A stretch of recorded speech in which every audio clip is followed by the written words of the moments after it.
peanuts and cracker jack. I don't care if I never get back. Let me root for the home team. If they don't win, it's a shame. For it's 1, 2, 3 strikes, you're out at the old ball game.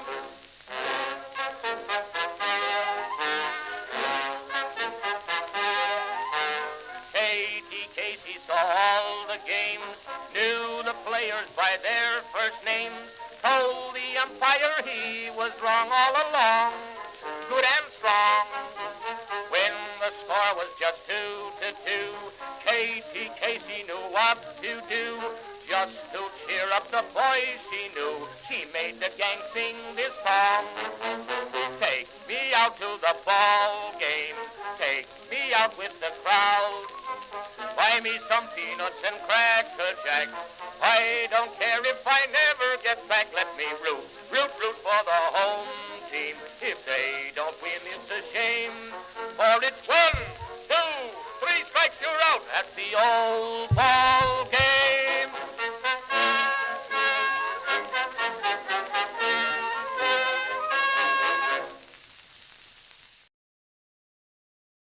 Baltimore, you are seeing history being made today.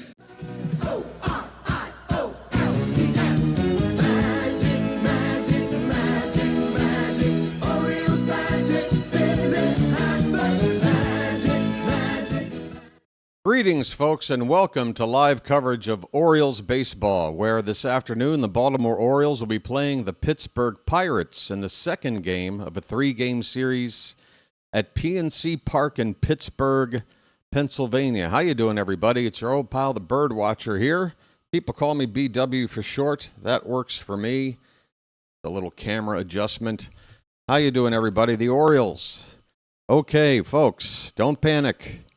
We are 1 week into the season. Well, a little more than a week, but 7 games. That's a week to me.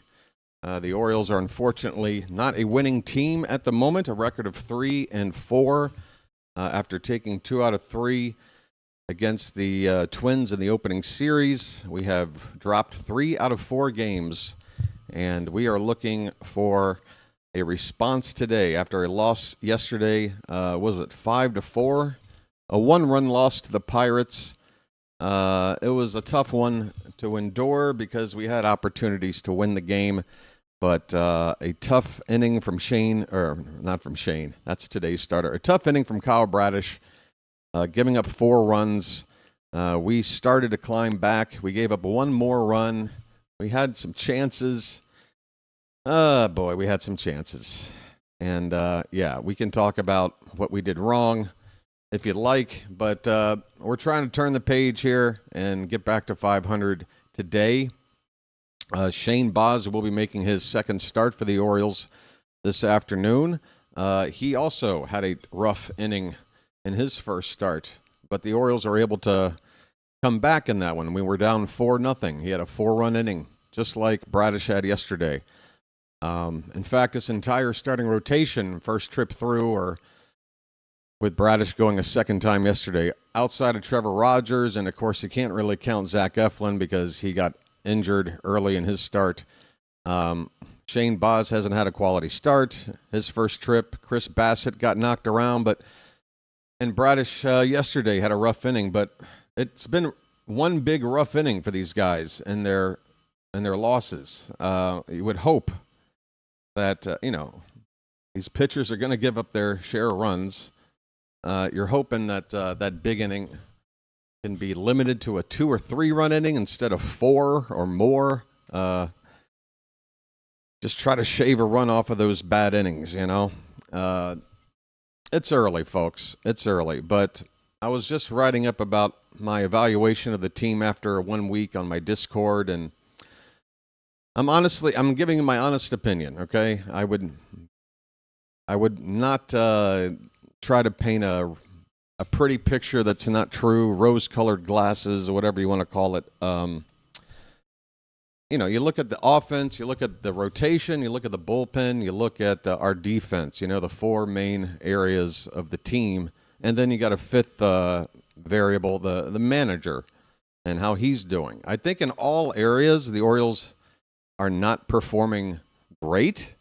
I think we are kind of mediocre in a lot of these areas so far. But I think what's, should give people, a little bit of optimism is that we don't really have any glaring weaknesses either. I'm not seeing it anyway. Our defense could be better. It could tighten up. Our bullpen ERA is now in the 5s. Our starting rotation, again, we've only had 2 quality starts from Trevor Rogers. Everybody else hasn't really shut down the opponent yet. So long story short, folks, as we get into talking about today's game, I think there's reason to hang in there. Don't panic quite yet, all right? We're hoping today that we can win a game, not just win a game, but win a game well, play well in all phases of the game. Just a nice, complete victory is what we're looking for here today. Fingers are crossed, because this is an important game to win. If we were to lose this game today, it's going to be tough to, convince yourself that things are bad, or are not bad, I should say. We need to win this game today. So BW here. How you doing, folks? That's short for the BirdWatcher. If you're new to the channel, I cover Oriole games here. I don't miss a game. I haven't, at least for 2 seasons plus. If you like the content, keep watching and subscribe. Okay, it's a good place to be, to cover or to follow the Orioles, watch the game together, and even when we're losing, we find a way to have fun hanging out with each other over here. Let's talk about the pitching matchup today. Again, Shane Baz for the Orioles. And on the mound for the Pirates, it's Carmen Mlodzinski, a right-hander who has made 1 start so far. He went 4 1/3 innings, and he has given up, 4 1/3 and a 4.15 ERA. What is that, 2 runs, I would say? 2 runs, 6 hits. He has struck out 8 while not walking anybody. So 8 strikeouts to 0 walks. That's pretty good stuff, despite not being able to go 5 innings for Mlodzinski. Shane Baz went 5 1/3 in his first start, but he did give up those 4 runs. The lineups today for the visiting Baltimore Orioles. Your Orioles, folks. Taylor Ward will lead off, as he has every game so far this season, but today he will not play in the field. He will DH. Gunnar Henderson will bat second and play shortstop. Pete Alonso is at first base. He'll hit third. Adley Rutschman, the cleanup hitter, will do the catching. Dylan Beavers is in left field today, where Ward normally would be. He'll bat fifth. Beavers off to a good start, hitting .333 with a home run. Kobe Mayo is back in the lineup. He's hitting sixth and playing third base. Leody Taveras will make his second start. His first one was very good. He's in center field, hitting seventh. Colton Cowser in right field. He'll bat eighth. And Blaze Alexander, who made an excellent play defensively yesterday. I mean, I really didn't give enough credit in the moment. I was a bit distracted by the fact that the umpire had called that batter safe at first base. Otherwise, it would have been one of the most electric, like, oh my God, what a hell of a play moments. But it was indeed out. It was an incredible play by Blaze Alexander. Happy to see him back in the lineup. And he's hitting .400 in his limited at-bats. 15 at-bats, 6 hits. Batting ninth, I believe, every time he's been in the order. So good stuff from our number 9 guy, Blaze Alexander. For the Pittsburgh Pirates, I'm happy to see him in center field. Leading off, it's O'Neal Cruz. Any ball hit to center field against the Pirates it's an event, I got to tell you. Brandon Lau is at second base. He'll bat second. Brian Reynolds, the left fielder, switch hitter, he's batting third. Ryan O'Hearn, our old friend, is in right field for the second straight game. I guess that's his normal position, not first base. 2 for 2 in right field, I guess, for O'Hearn. He's the cleanup hitter. Marcelo Zuna, who's off to a really bad start, 1 for 23. He's the DH, and he will bat fifth. Connor Griffin, who made his major league debut yesterday and got off to a bang with a RBI double. He is batting 6th. He's already moved up one spot in the order. He's at shortstop today. Spencer Horwitz will bat 7th and play first base. Nick Gonzalez, who we did not see in the lineup yesterday, he's at third base and batting 8th. And Joey Bart is doing the catching over Henry Davis, and he will bat 9th. Folks, any other news or notes to go over? First pitch isn't far away, and once again, I'm going to give this one more try. I got a feeling it's got a 2% chance of working, but I haven't had a chance and probably won't have a chance to go get a replacement cord for this this HDMI cord. It's actually like a HDMI, what do you call it? It's a converter to another kind of cable so that I can get it to work, but it keeps jumping off and on. Let's see if it'll work. No, maybe not. If this don't work, I'll just have to watch it on my laptop. It's not the best, but it's a smaller screen, and plus it means I won't be able to monitor the vertical chat. Hey there in the vertical chat, I see Kurt Montgomery, I see Chowa, and I see Phantom. How you guys doing? Good to see you. Yeah, I am going to... Yeah. Well, it's on my TV at the moment. Will it stay there? That's the question. It's on right now. First time it jumps. Oh, there it goes. I knew it. As soon as I got comfortable. Oh, you son of a gun. You son of a Gunderson. Okay. All right. If there's anything going on in the vertical, maybe Phantom or whoever is modding and over there checking things out, just let me know if there's something I need to respond to or something. But I'm going to have to devote my second laptop here to watching the ball game so I can call it for you folks. Sorry about that. Okay. Shane Baz was originally drafted by the Pirates back in 2017. He was the number 12 overall pick. He was traded to Tampa for Austin Meadows and Chris Archer. They also sent Glasnow. Wow.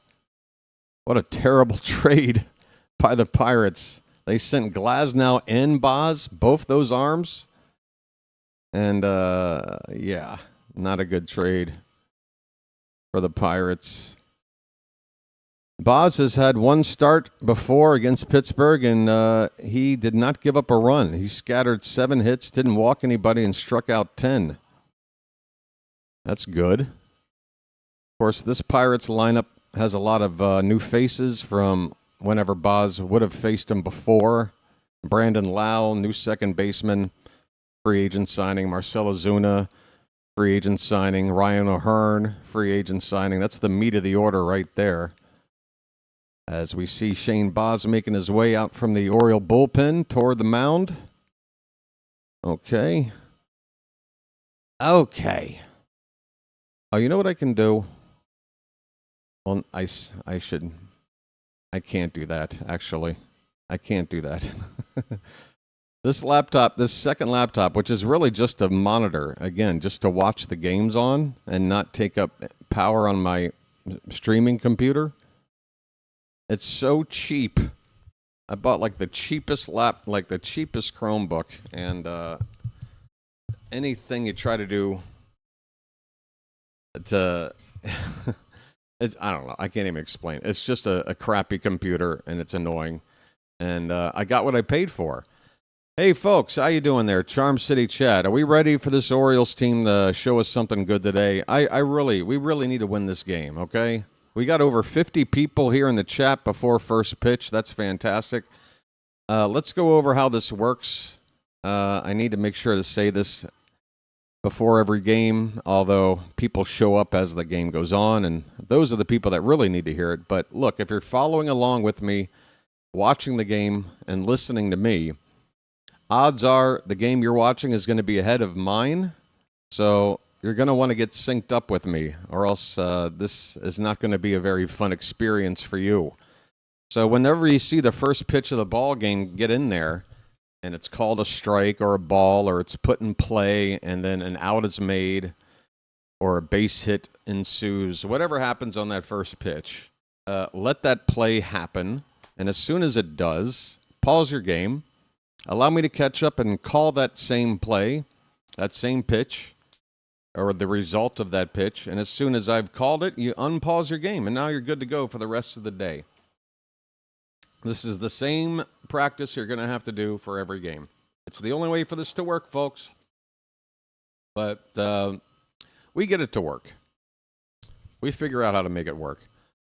All right. Are there any other major pieces of news to go over? We're still waiting for that second opinion on Zach Eflin's elbow. We didn't get any real extra information other than that there was a MRI. A doctor gave an evaluation. The Orioles are not willing to tell us what he said. They're only going to tell us they're going to go look at a second opinion. Is there anything else? Oh, let me see if this is already announced on the Orioles schedule here. I'm assuming Albert Suarez is going to start against the White Sox in the next series, and that Dean Kramer is not going to... Okay, so the spot is still open. The first game against the White Sox on Monday is still unannounced. Trevor Rogers is still announced as pitching on Tuesday. Again, Rogers could pitch on Monday on regular rest because he pitched one day before the off day before this road trip started.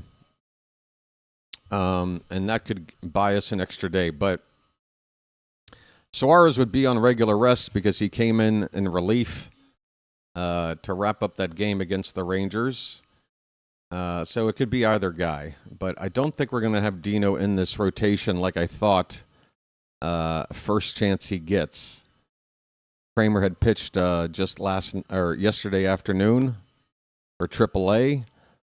And I think he only went like 4 1/3 innings. They might want to give him another start. They might want to look for next trip through the rotation for a spot that, you know, is easier to insert him in there. I don't think Albert Suarez is going to be favored over Kramer for, you know, let's say Eflin's out for 3 months. I don't think it's going to be Albert Suarez's turn for that long, and Kramer's just going to stay down there. I think they're just waiting for a chance to figure out how to get Kramer in there. Folks, we are ready for first pitch of the ball game. Are you ready? First pitch is inside, ball one to Taylor Ward, and we are underway. Let me get the display working up here now that we are underway. Ball one to Taylor Ward, folks. Orioles baseball. Taylor? This next pitch is called a strike. Carmen Mlodzinski is the Pirate pitcher. By the way, if you hadn't noticed already, we were at least given the benefit in this series of not having to go up against Paul Skeens. That's good stuff. That's strike two on Ward. It's a ball and 2 strikes to the opening batter of the ball game, folks. Just trying to do some housekeeping here with the displays.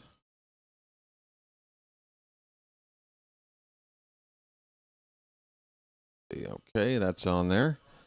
1-2 the count. And the pitch is low, 2-2. Splitter from Mlodzinski. Alistair, you're in Ocean City. I'm just opening up the Charm City chat. That's the bottom message. 2-2 pitch. On the inside edge and called strike 3. This sump with a bit of a delayed strike 3 call. But Taylor Ward is caught looking to begin the ball game. 1 down for Gunnar Henderson. His name's Gunnar, and he's dating my mom. Gunnar had a nice game at the plate yesterday. He hit a home run. Unfortunately, it was a solo shot in the 9th, and we still lost by 1. But I think he had 3 hits yesterday. He came into yesterday with an average of 160. He's raised that average up 73 points to 233 after yesterday's game. First pitch strike to Gunnar.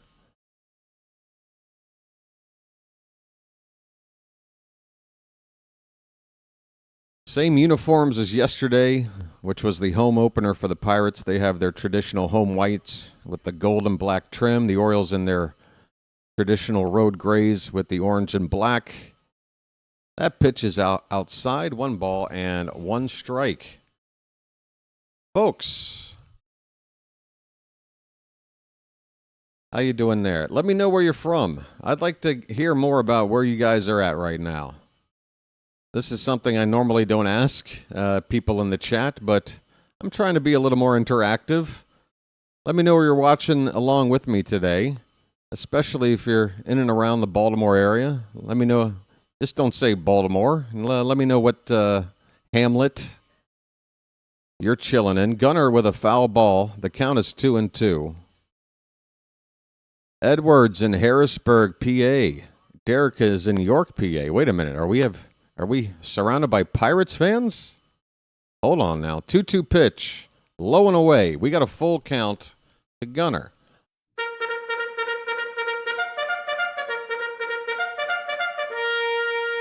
This is a good way for people to check in that don't normally talk. Gravy Dog from Chantilly. How you doing? Derek in York.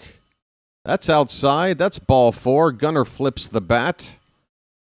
And we'll take first base. I'm walking here. Hammerjack Rocks, 40 minutes west of Savannah. El Duderino's in Bel Air, Maryland. Warren is out in Manchester in the UK. Manchester, England.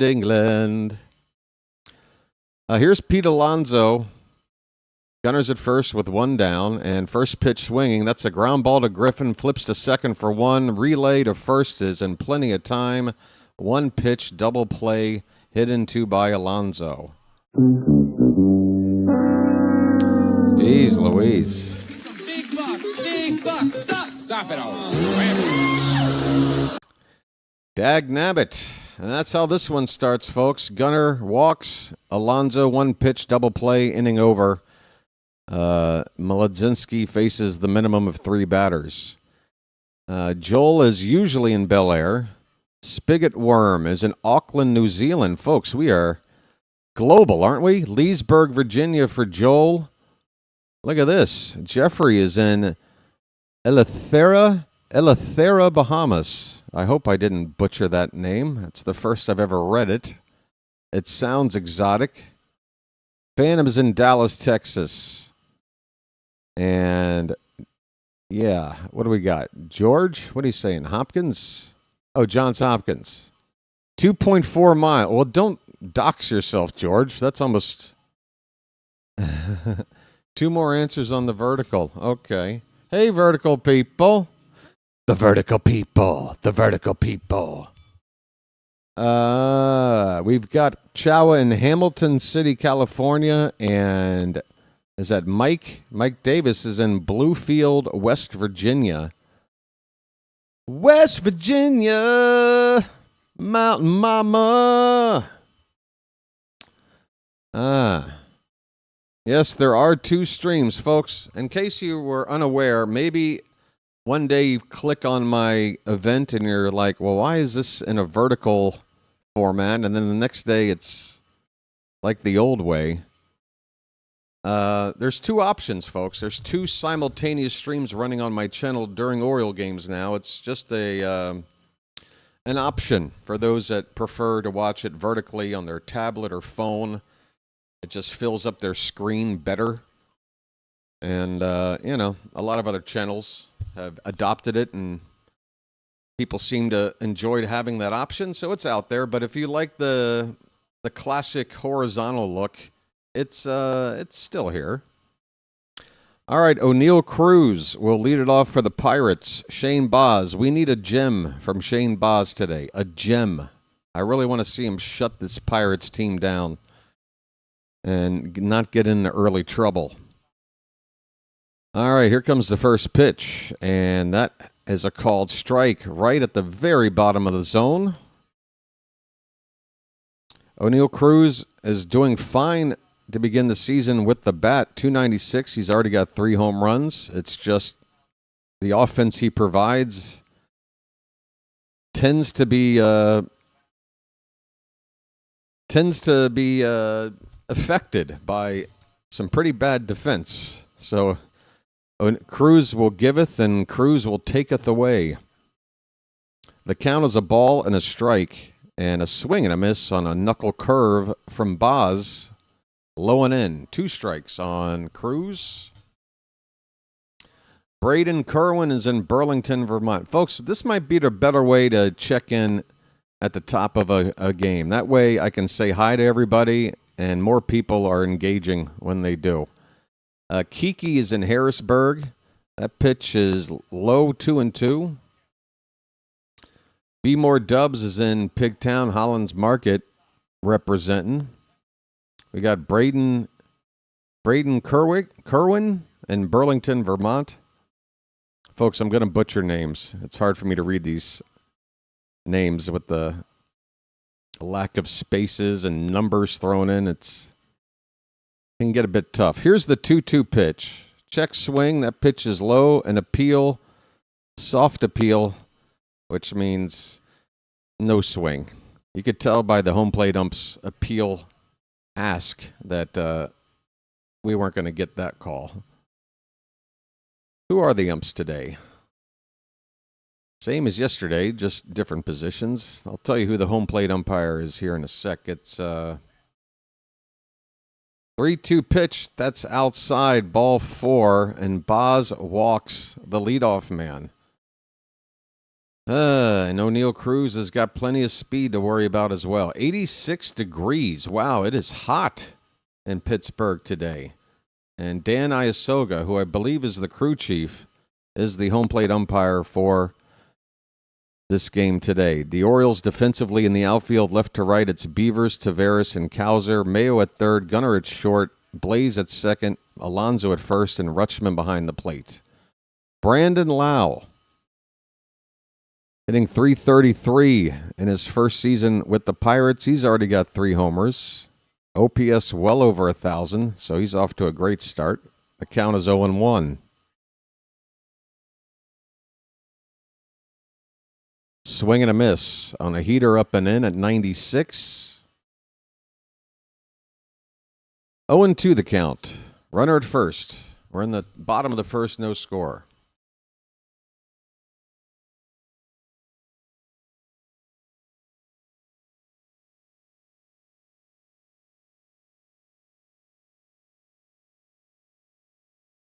I haven't had a look at the entire ballpark yet. I'm assuming there's going to be a lot less people than opening day, but still a pretty good crowd, especially with the arrival of Connor Griffin to the team.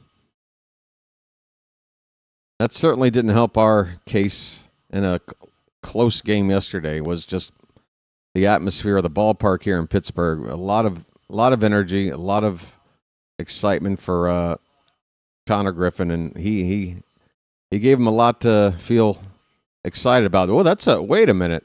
That check on Cruz. Alonso slapped the tag on the leg. He got back in there. We're not going to see a replay, but that looked closer to me than I think anybody else realizes. We'll never see a replay. I swear, that leg was up. That tag got down there.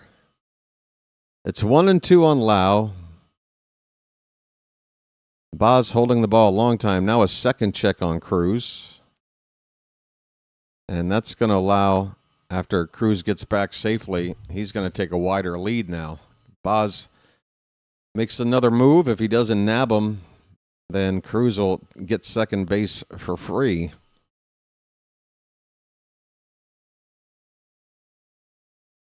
Cruz is not running, and a comebacker to Boz. He gets one to second, and over to first. Not in time. Not in time. It's a 1-6-3 not double play. So just a 1-6 fielder's choice. Albarnez indicates, no, we don't want to challenge. And on replay, Lau does appear to get that foot on the base before the ball hits the glove of Alonso. And yes, Lau is safe. Fielder's choice. 1 down. Brian Reynolds, the hitter, switch hitter from the left side. And the first pitch to him is right in there, a heater at 97. Strike 1. Good thing about that fielder's choice is now Cruz is replaced by Lau, who's nowhere near as fast. 0-1 pitch. In on the hands and fouled away. 0-2.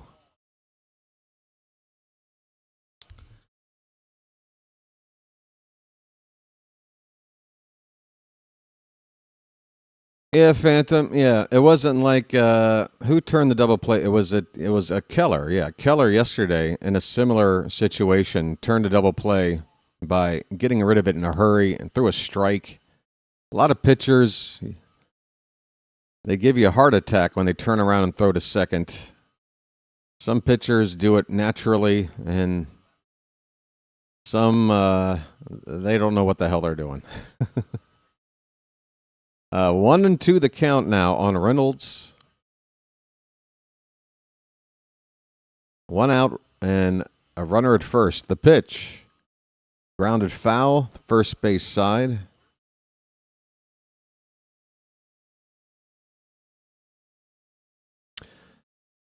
All right.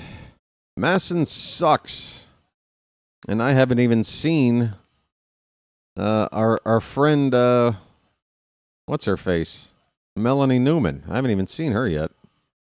Hey, Scott, checking in from Wilmington. How you doing? 1-2 the count. Breaking ball. That's fouled away.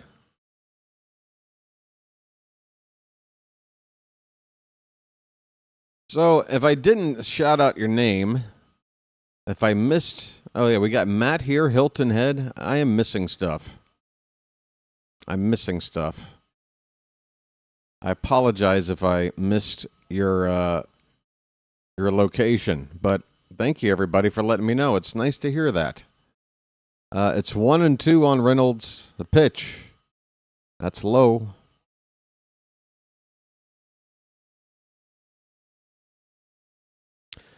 Up to 16 pitches with only 1 out. Shane Baz needs to get an out here. Preferably 2. The 2-2 pitch. Line drive over the glove of Gunnar in the center field for a base hit. Lau will stop at second. That ball is back in quickly.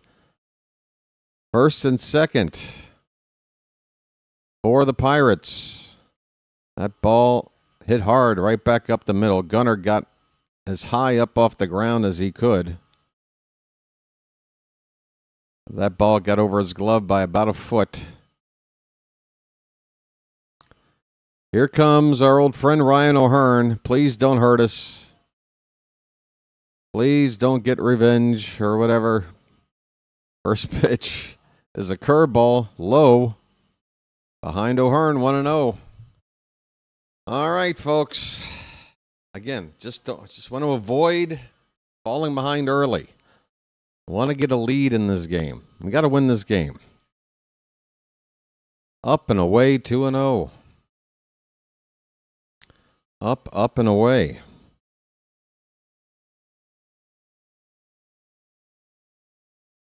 Hang in there, folks.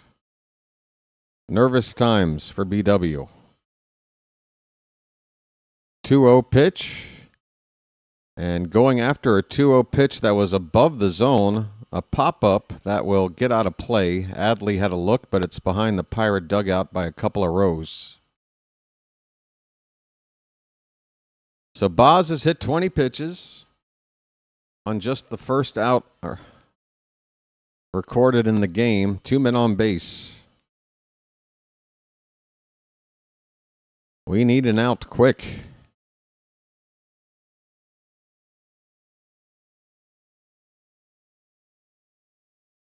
Rutschman sets up his target. Baz with a look down at second. Here comes the pitch. That is down in the dirt. It's 3-1. 3-1. Cannot walk him. You got to give him a pitch that's a strike. And it's got to be in a good spot. 3-1 pitch to O'Hearn. Pretty please. Give me something good. And it's fouled away. Okay, full count.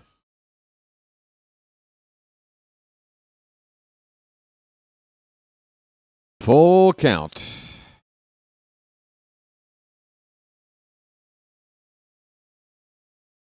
There's a decent size or a decent shot of the lower bowl, which is mostly full. So it looks like another good crowd here today for Pittsburgh.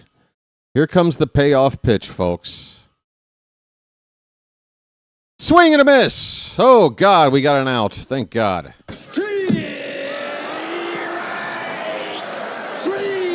Well, y'all come back now, you hear? Well, y'all come back now, you hear? All right, now we got to go after the really struggling, but that only makes me nervous because, you know. But we got to get one more guy. It's Marcell Ozuna.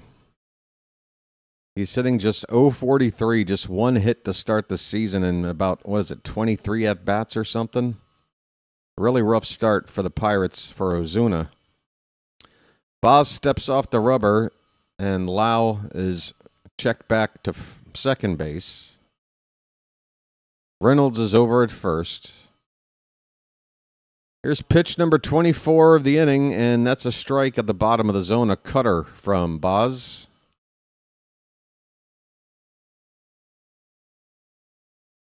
That fastball for the strikeout was at 99. Good stuff, good stuff. You got to reach back for a little something extra to get that strikeout. 0-1 pitch. There's a breaking ball. Nice one. Knuckle curve hits the outside black for strike 2. One more strike and we get out of the jam. And then hopefully Boz can cut down on his pitch count over the next couple of innings. He's up to 25. Number 26 coming up right here. 0-2 count. Right in there. Called. Strike 3 on the heater. Wow. Well, y'all come back now, you hear? I tell you what, I'm happy that our Ozuna's in this lineup right now. I know, knock on wood and all that good stuff, but Ozuna just stared with 2 strikes at a fastball pretty much right down the middle. Didn't even offer at it. I mean, he's just standing there. He is lost right now. Look, I'm not saying it's an automatic strategy that'll pay off 100% of the time, but from what I've seen through one game plus one inning, anytime you got a situation where you can pitch around O'Hearn and go after Ozuna, I think you need to do it, especially if you got a right-hander on the mound. Don't let O'Hearn beat us. Let Ozuna beat us right now. Yes, that was a long bottom of the first. It was so long, folks, I'm going to step away for a minute. We got 150 people chilling in the chat right now. I'm going to ask you, folks, as we're in a commercial break, everybody pitch in and get it out of the way early. Hit that like button, please. It's a thumbs up. It's at the bottom of your screen. It helps out the channel. 40 plus have already done it, but that's only about a quarter of the people here. It's just a little something I really need to help the channel grow, folks. Please hit that like button. I'm sure we can get it up to 100 over the next couple of innings. Just got to do it. And if we don't, I'm just going to keep reminding you. And you don't want me to get annoying about that kind of thing, do you? Nah, you don't want that. You'll just go ahead and get it out of the way. I'll be right back.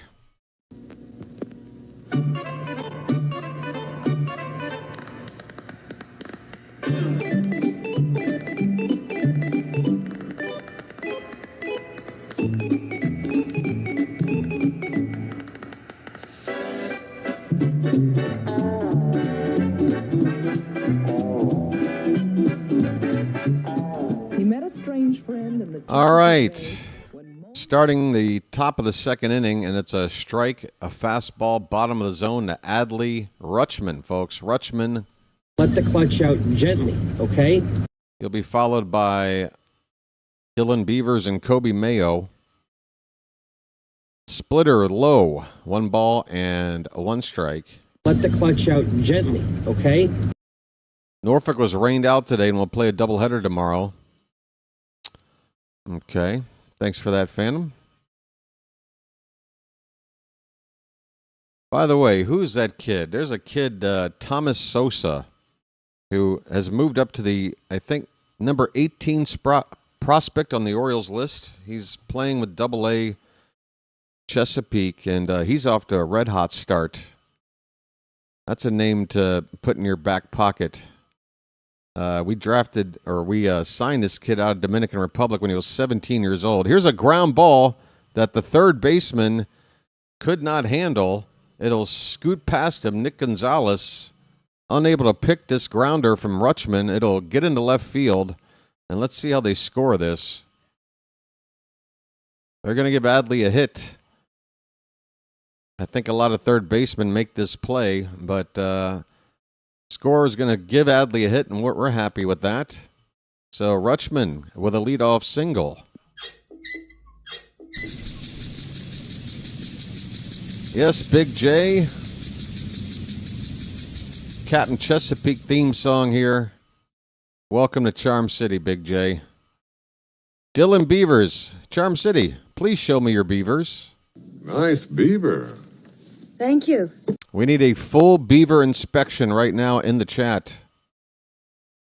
That is a called strike. It's already 0-2. Folks, if you don't show me your beavers as quickly as possible, we may not get a positive result here. We need some beaver fever. It's 0-2.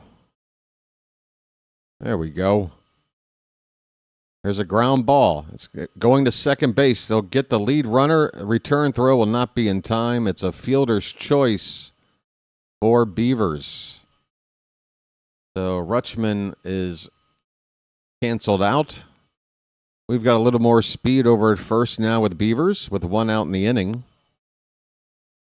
And that'll get Kobe Mayo up. Thank you for your Beavers. Now I need some Mayo, if you got that lying around.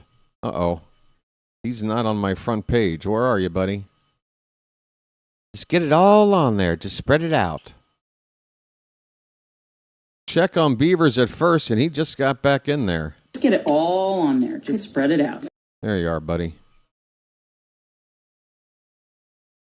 So another close check on a runner at first. They do replay that one. All right. Mayo's still looking for his first pitch after a check on Beavers. And here comes that pitch. It's a strike on the inside edge, a slider, front door slider from Mlodzinski. Folks, if you're wondering, why can't I find a jar of Mayo in my emoji list? Well, you need to be a Magic member for that. We've got some special emojis custom for Oriole players and Oriole stuff. And, it's not a big deal. But if you want to help out the channel and support, you can do it for what works out to 17 cents a game. And become a Magic member yourself. There's a join button below. Join them. If you see people with binoculars next to their name, those are Magic members. A 2-1 count now on Mayo. His average is not good right now. I don't even want to say what it is because it shouldn't be that low. He has not looked as bad as his average would indicate. It's a foul ball. 2 balls, 2 strikes on Mayo. Runner at first, 1 down. We're in the top of the second. No score. Orioles looking to even up this series today.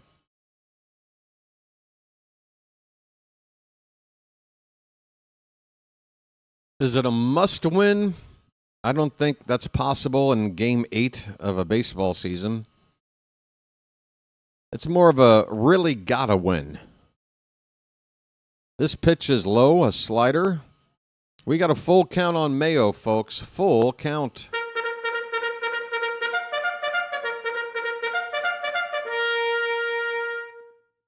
I think you got to send Beavers here. He might straight steal even if Mayo strikes out. Payoff pitch. Swung on, popped up. First base side and out of play.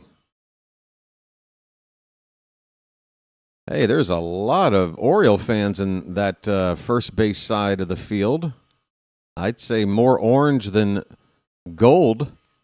Oriole fans representing well here in Pittsburgh today. I mean, a whole section that looks like it's all Oriole fans behind the dugout on the first base side. That is a called strike 3. Did Mayo already challenge? I think we might lose this. Payoff pitch was on the bottom corner, inside corner, and it is a strike. And most of the baseball is in the zone. And we're down to 1 challenge. Boo. And Beavers is rooted at first base with 2 down. Well, that did not work. Let's not call our own players idiots. Okay, be more Dubs, please. I don't really like that. I'm not trying to control your thoughts, but I'm just asking that we don't say that about our players unless they do something egregiously. I mean, look. You're going to say idiot about every player on the team because eventually every player on this team is going to try to challenge and lose. Eventually. It will happen, right? So is everybody an idiot? I don't know. I mean, it wasn't the right spot to try. But come on, man. We got Leody Taveras at the plate. His first pitch is a ball. I got a little button for him. He shows bunt here. He's fouling that off, and it's 1 ball, 1 strike. Oh, come on, let's dance. He's young. I don't like him. Okay. Leody Taveras. 2 for 4 in the early going.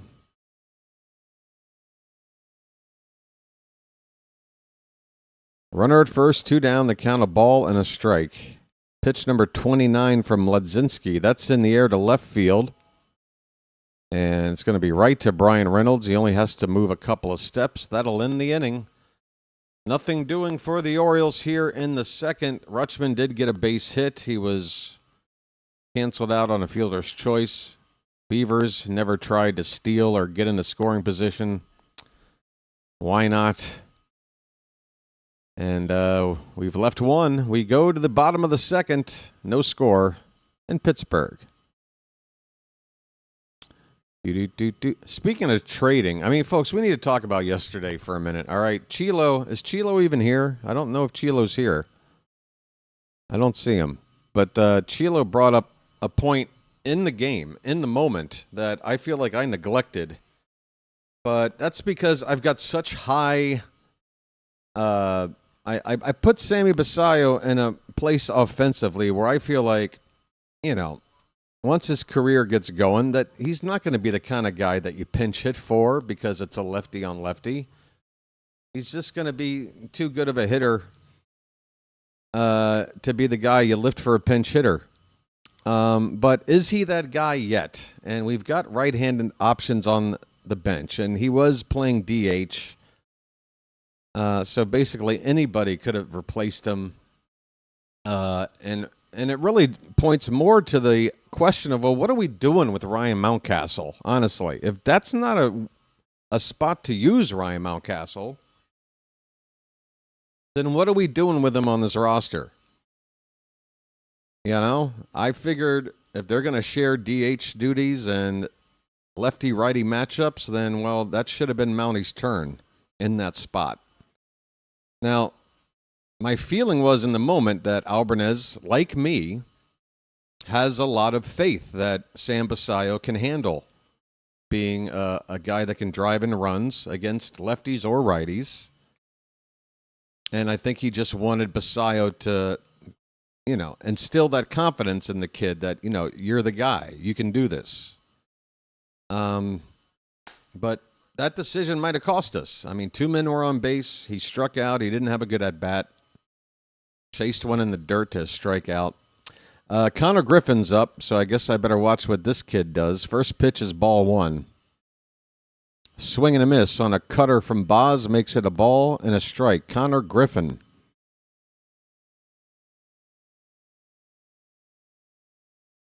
He got this crowd really pumped up yesterday. 1-1 pitch. Ground ball. Third base. Mayo. Over to first. Nice stretch there by Alonso. And that will retire Griffin. All right. We kept him off base. Leading off the second. That's a good start. One down for Spencer Horwitz.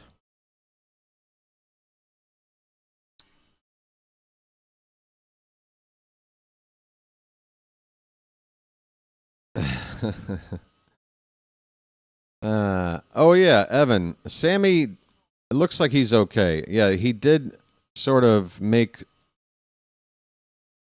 a motion after a swing that like maybe something down in that ab side area, like he might have pulled something, but the trainer and him went down into the clubhouse for like 2 minutes. He came back out on his own power, and just the way he was just sort of hanging out like nothing was wrong makes me think that nothing's really that wrong. But he's not in the lineup today, so if there comes a situation in this game where it makes sense to use him as a pinch hitter and we don't see him, that could be an issue. Here's a little pop-up right to Blaze at second base. He'll make that catch. So a jam shot there. A little soft pop-up to second. Nice, easy out for Boz. Out number 2 here in the bottom of the second inning. It is good news, but again, Evan, let's be sure. We'll definitely know everything's okay once we see Sammy back in a game. Or at least see him in the dugout, like fully dressed and looking like he's ready to come in the game whenever we need him to. If he's chilling with like a warm-up pullover thing over him, that might be a clue that he's not available. I don't know. Am I reading this into this too much? Nick Gonzalez is at the plate. First time seeing him in this series. He's got a count of 1 ball and 1 strike. Base is empty, 2 down in the bottom of the second. Gonzalez was the starting shortstop for Team Mexico in the World Baseball Classic. That's where I saw him last. Playing third base for the Pirates here. Shortstop's all Connor Griffin. 1-2 pitch. Up and away with a heater at 99. Count even up. 2-2. Oh, am I off screen still? Dagnabbit. I forgot. I'm not... I'm sorry. I forgot to come back on screen. Wow, I went away just for like 10 seconds. Here's a fly ball to right field, and I've been away the whole inning. Cowser is waiting for it. He'll make the catch well in front of the track to end the inning. A nice inning of work from Shane Boz. A lot less pitches, no traffic. 1, 2, 3. We go to the third inning, no score. All right. So now that I'm back on camera, can I go away for a minute? Thanks. All right. If I'm not back on the actual camera when this next inning starts, please, somebody tell me. Thanks. Whoops. Wrong button.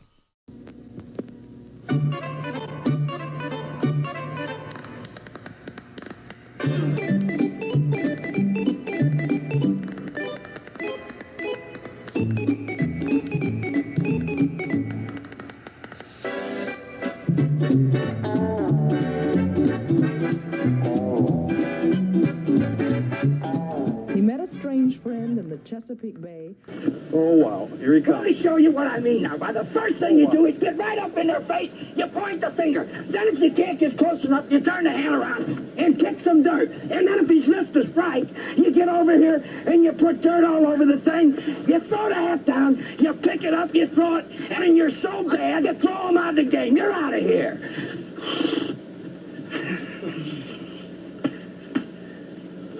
That's the way a major league manager I learned something, buddy boy. Hey, I see Paul over there on the vertical side. Paul, good to see you. Paul says he's subbed and he's saying hi. And then the last comment says WTF. Not sure what that's in reference to there, Paul, but hopefully all is okay. I know I'm off camera. I'm coming back here in a moment.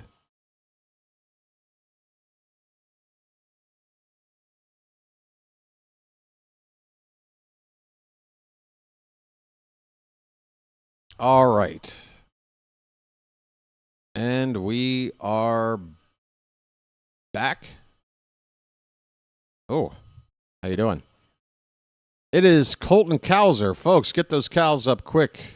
First pitch is in there for a strike from Mlodzinski.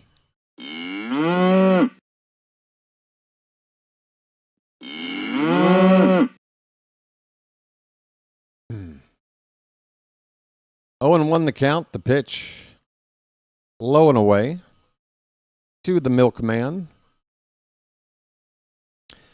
Cowser's hitting .267 in the early going. He's doing all right at the plate. He's still striking out, but at least when he's not, he's getting some positive results. That pitch is away, 2-1 the count on Cowser. He'll be followed by Blaze and then back to the top of the order for Ward. Check swing, and that's a check swing foul ball that'll roll over by the tarp on the third base side. Oh, what happened here? Display is now jumping out of place because of ads. I tell you what, it's always something. Here's the 2-2. Swing and a miss. A classic Cowser strikeout to begin the top of the third. All right, folks, here comes Blaze Alexander. I got to tell you, I do believe I'm on fire. that defensive play by Blaze in foul ground yesterday deserves way more credit than I gave it in the moment. I wish the umpire would have called it out, which was the right call. We had to get it overturned. I was also dealing with some streaming buffering going on as the play was happening, but outstanding range and arm shown off there by Blaze yesterday. First pitch is ball 1. And that one's off the plate. It's 2-0. And Blaze is doing it with the bat as well, hitting 9th in the order and batting a cool .400 to start his Oriole career. That is the highest average on the team of anybody with 5 or more at-bats. I see that stat right now on Masson. So what do you want? He's pulling off Manny Machado-level plays at third, and he's leading the team in batting average. Not too shabby.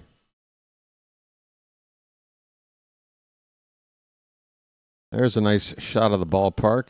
There's a line drive to right field. That's hit hard. A diving a diving catch by Ryan O'Hearn. Are you kidding me? Ryan O'Hearn robs Blaze. If he doesn't catch it, it's at least a double. If it gets by him, and if he's going to ground like that, it's probably 3 bases that he just saved right here. O'Hearn making a very impressive backhanded diving catch. And there are 2 down. Tough luck for Blaze. Do I have the hiccups? Yeah.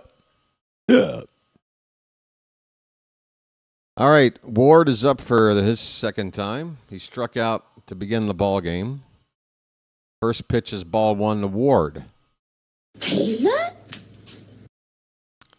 That's inside, 2-0. This offense needs to get going, man. All right, first time through the order, nothing doing. We got to do something second time through. That's a called strike right on the black. Solid 2-0 pitch from Mlodzinski to get back into the count.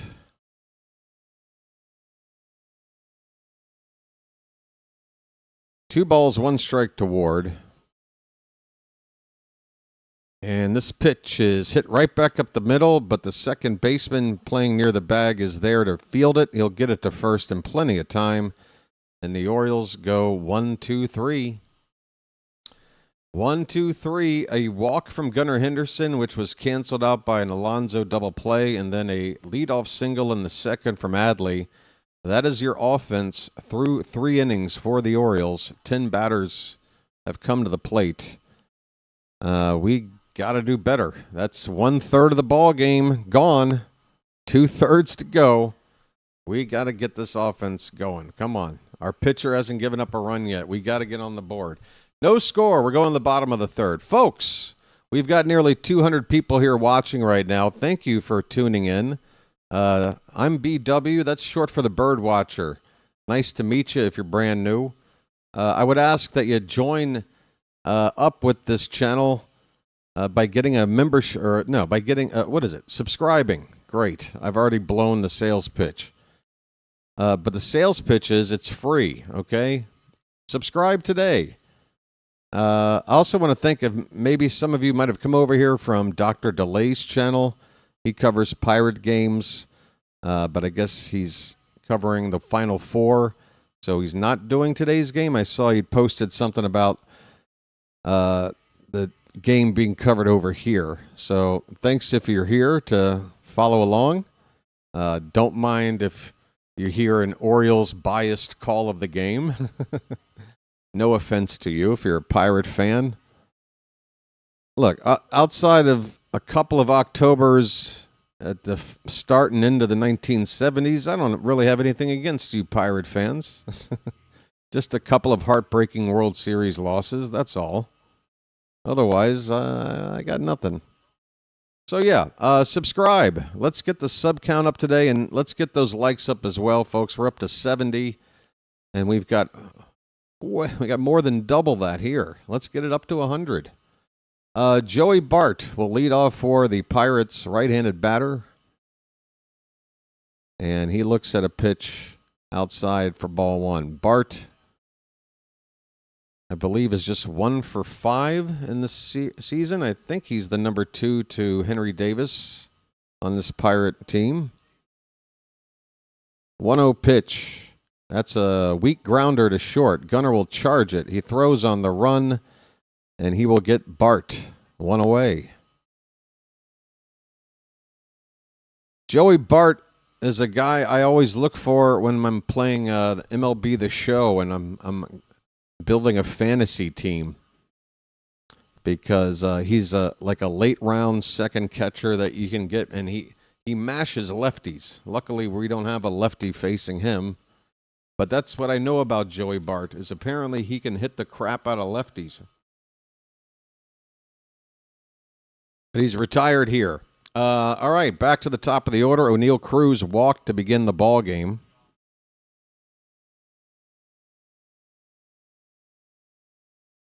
By the way, why aren't we hitting more balls to center field today? We need to. That pitch was low, but the ump calls it a strike. A curveball from Boz. Cruz, I guess, hasn't been too successful in attempting to challenge the ABS system.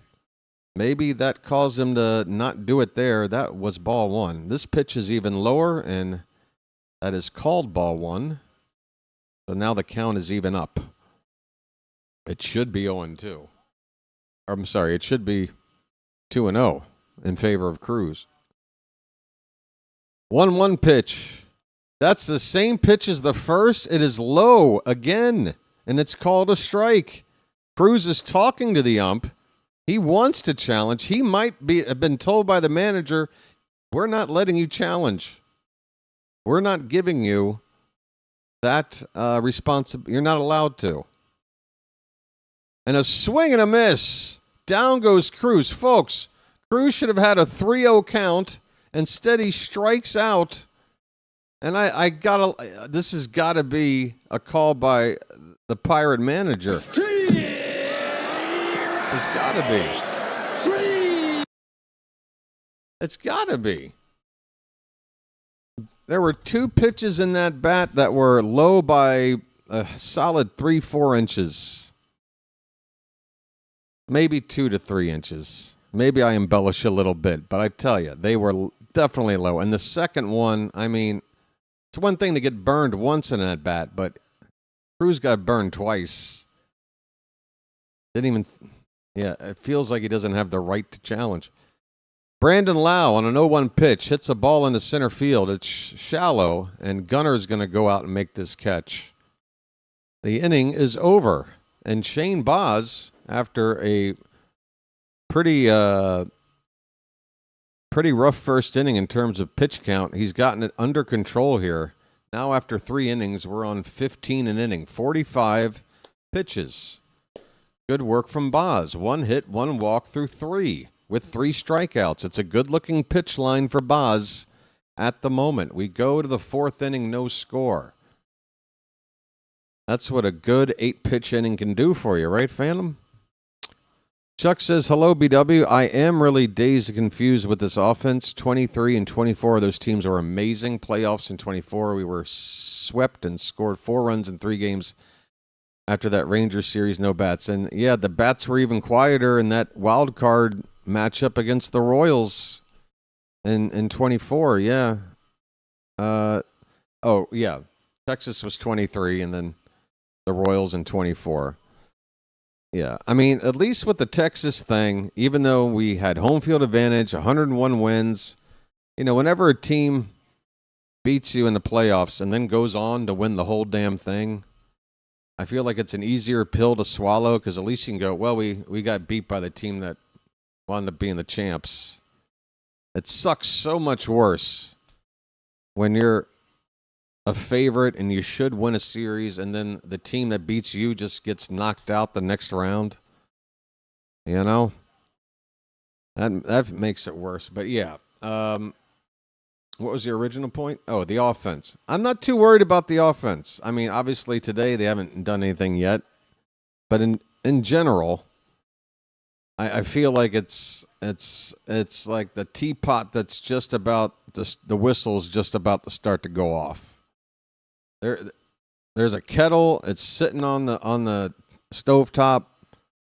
The water's warm. It's right there. You're about the whistle's about to blow. I'm telling you. I'm confident in that. The pitching, I'm a little bit worried about. Baz so far looking better than his first start. I hope Bassett looks better than his first start tomorrow. There's a line drive, and that's a base hit in the right field for Gunnar Henderson. First pitch swinging. He starts a rally. Leadoff man on with the heart of the order coming up, folks.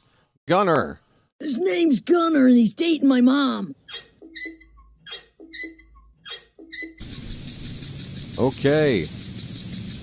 All right, folks. We're gonna do it right now. Right frickin' now.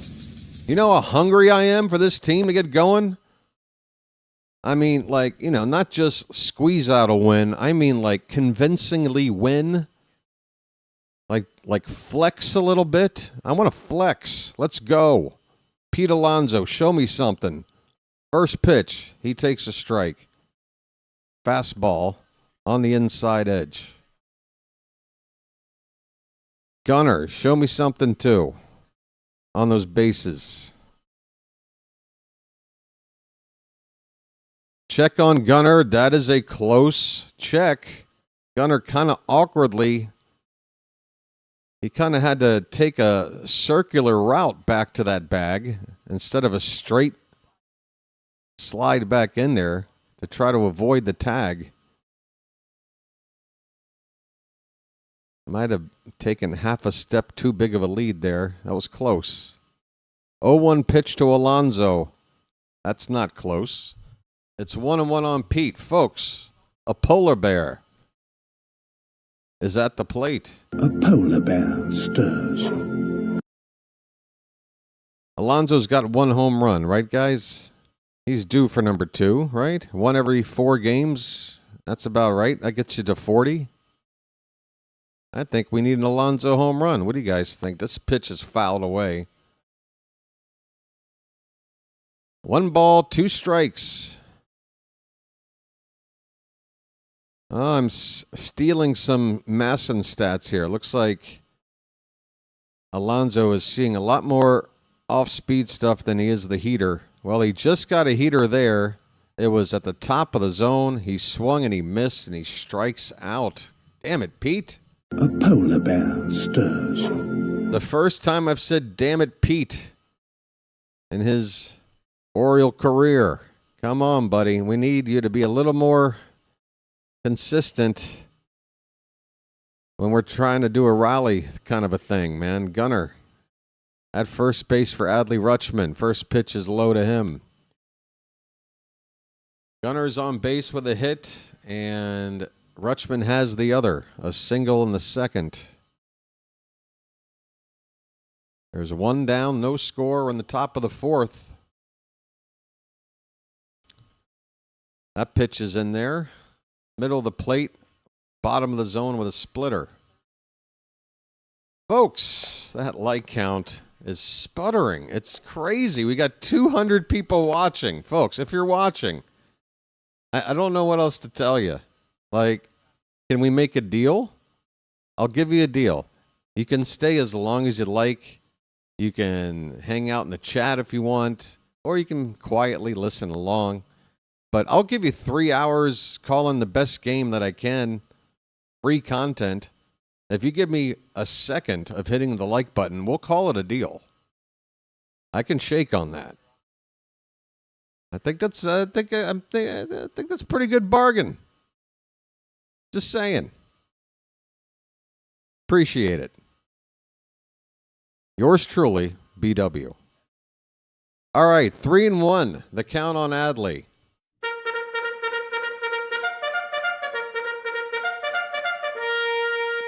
There goes Gunnar, the pitch. That one's lifted off to the left side and will drop in foul ground. Gunnar will go back to first base. We got a full count now. Gunnar probably will be moving again.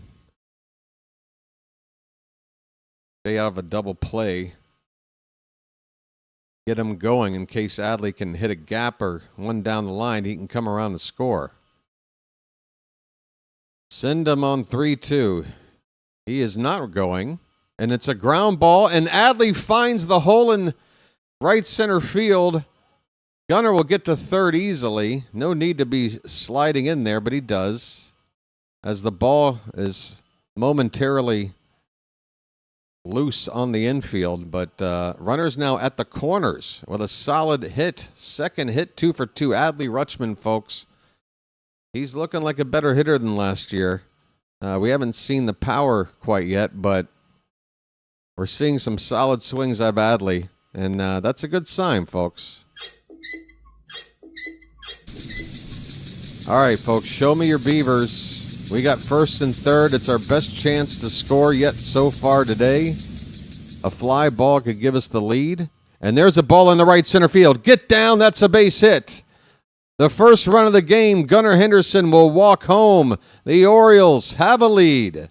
Hallelujah. It's 1-0. Hot damn, that's all I needed to see.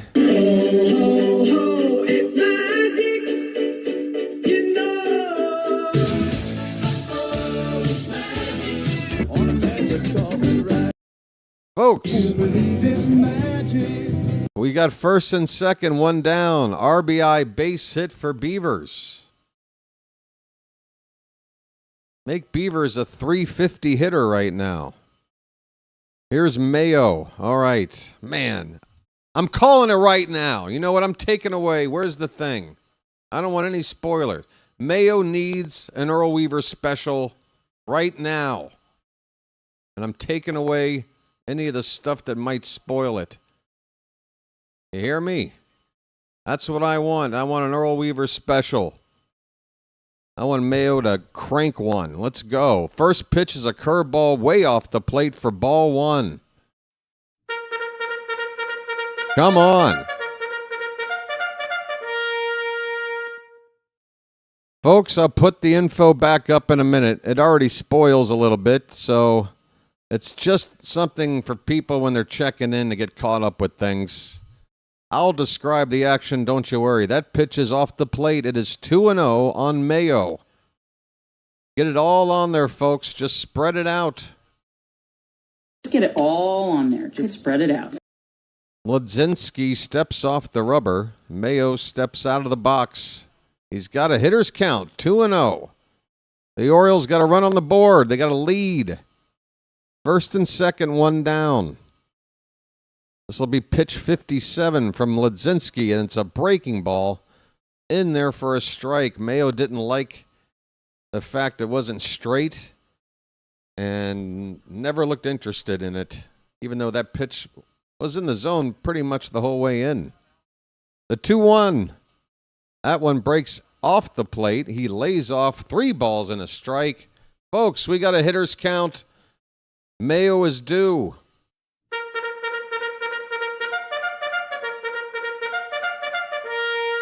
I want an Earl Weaver special. The 3-1. Ball 4. We'll have to take it.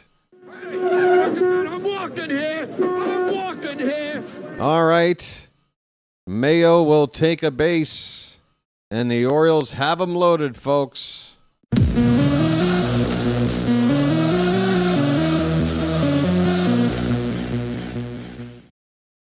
Bases loaded. 1 out. A run already in, and here comes Leody Taveras. Switch hitter batting from the right side. Make contact. First pitch way outside, ball 1. And Mlodzinski is starting to lose command at the wrong time. If you're a Pirate fan, maybe the right time for us. The 1-0. Here's a hard hit ball. Over the glove of second into right field, a base hit. Adley will score standing. And it's station to station. An RBI single from Taveras. The Orioles are trying to put a big inning together. Bases are still loaded. It's 2-0. Come on, folks. It's magic, you know. It's magic. On a magic carpet ride. On a magic carpet ride. You believe in magic.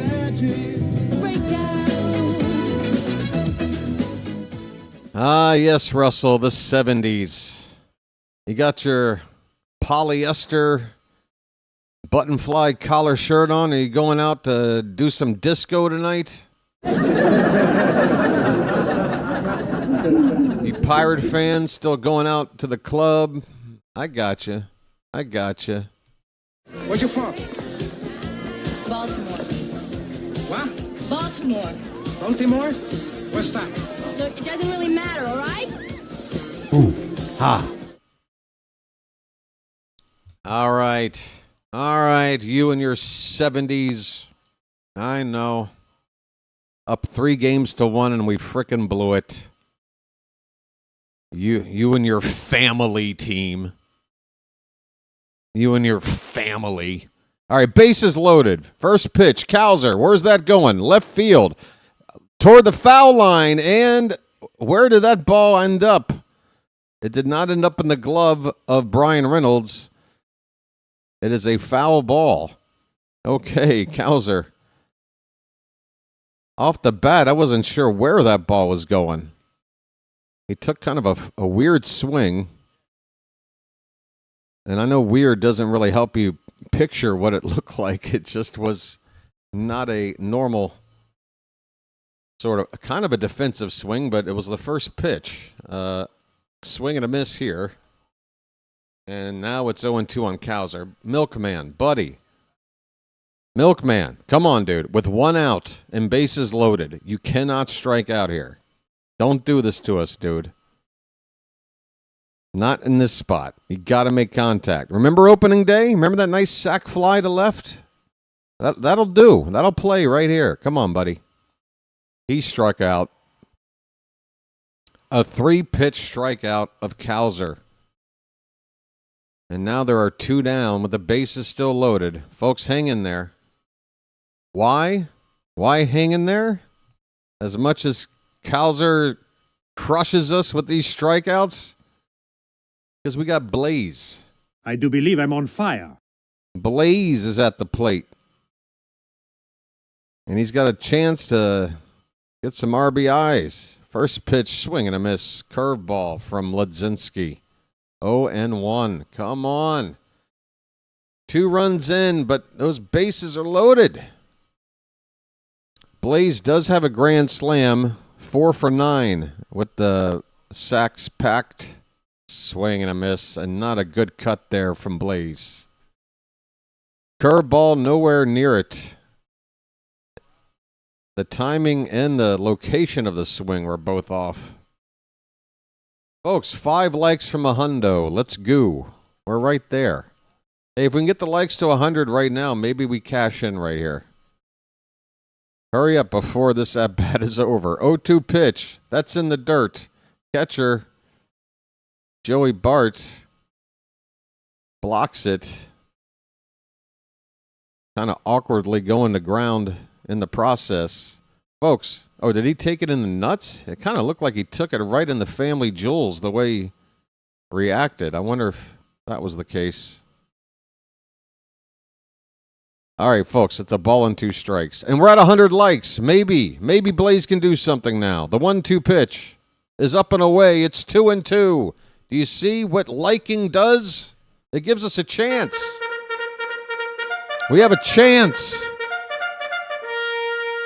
2 balls, 2 strikes, 2 out, bases loaded. 2 runs in already. The pitch. Line drive. Shortstop with a nice backhand and a flip to second. Connor Griffin making the play to end the inning. The Orioles leave them loaded, but we do put up 2 runs. Let's hope that this isn't the only rally of the day. If it isn't, I think we're going to be okay. The offense looks like it's ready to swing the bat today. But unfortunately, we couldn't get the big hit we wanted. But we got a lead, so let's feel good about it. We're going to the bottom of the 4th inning. The Orioles lead it 2-0.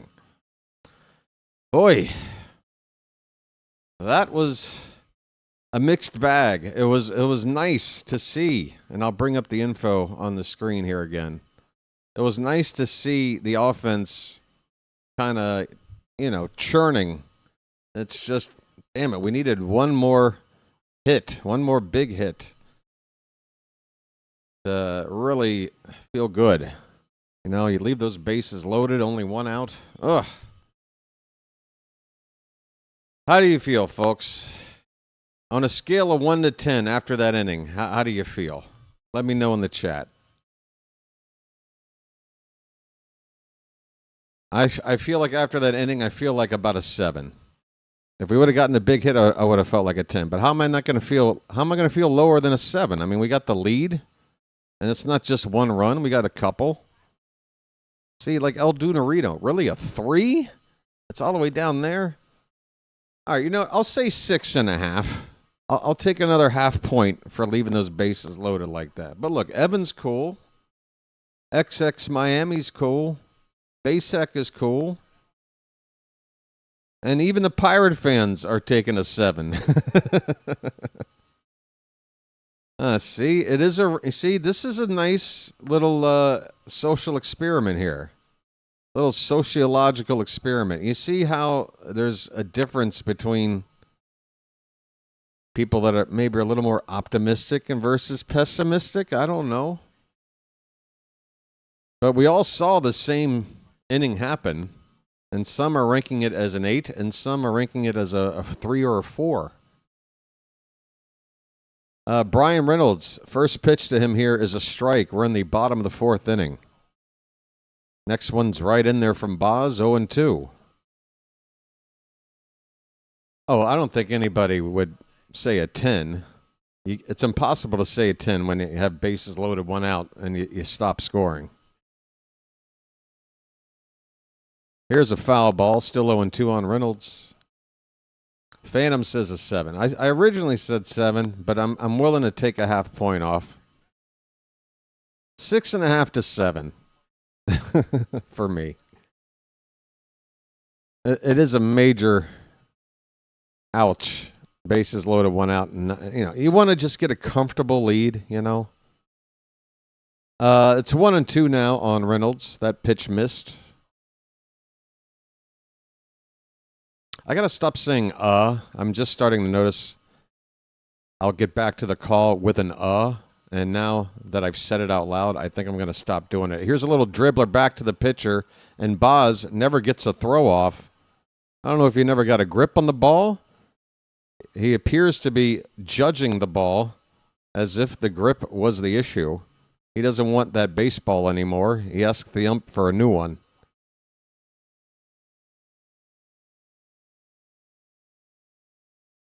So that'll be an infield hit.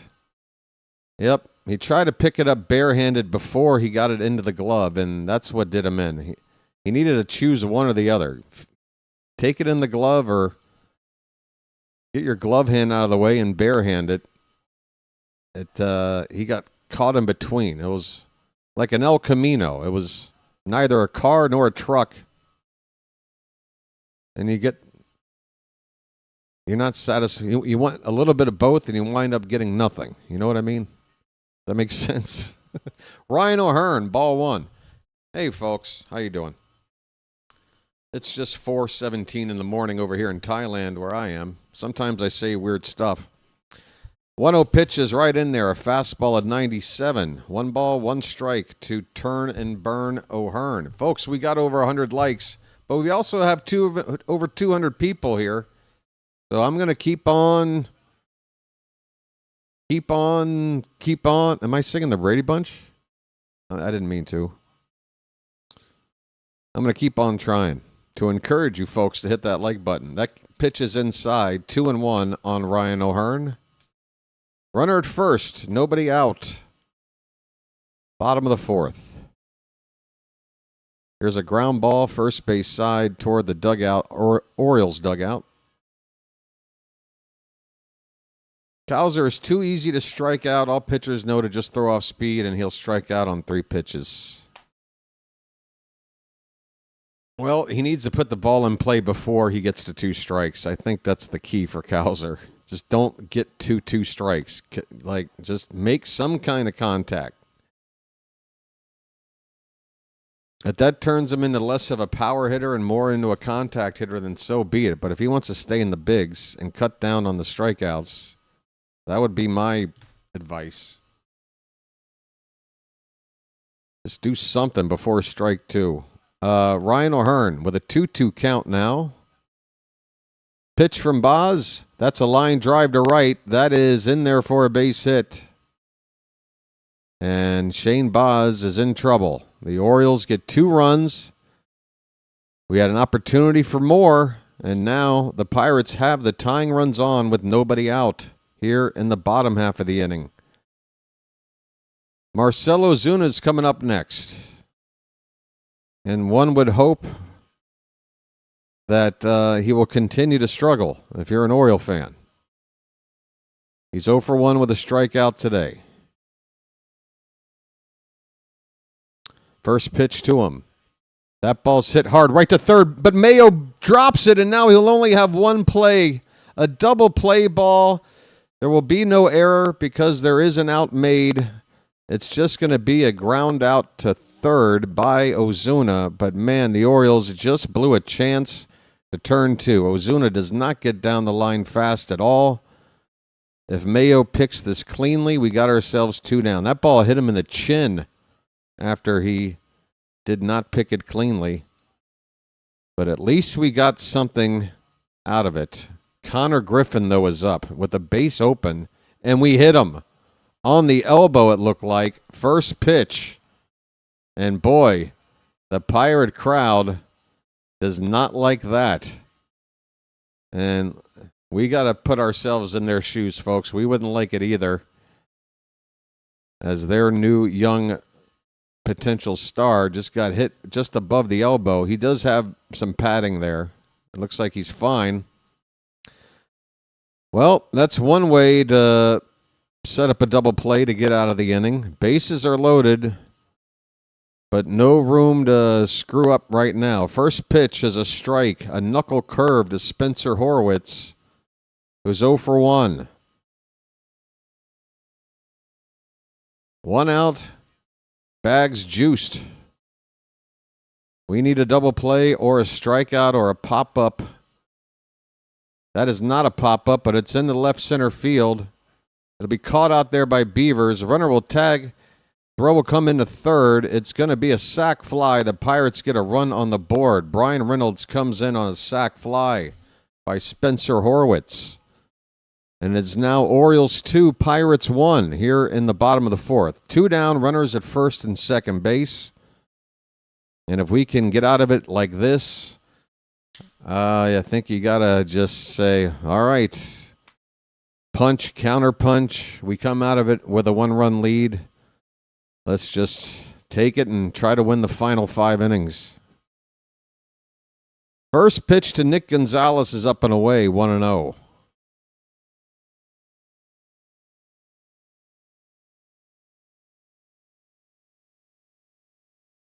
"61 pitches right now for Boz. Here's the 1-0 pitch. That's up and away. Throw down to second base is nowhere near. God, thankfully, the runner at second was diving back in and wasn't completely aware of where the ball went. Adley is laughing about it, but damn, Adley, circumstances slightly different than 2 men are moving up. But is that O'Hearn out there he's trying to pick off? I guess that's why he's smiling about it. But damn it, man. Every time we tried that play so far this year, it's A, it hasn't worked, and B, it's only sometimes led to errors. And that was nearly another. Here's a ground ball foul. It's 2-1 now on Gonzalez. And I get my first buffering issue on the stream here today. I'm waiting for the stream to bounce back after what should be a count of 2-1 on Gonzalez.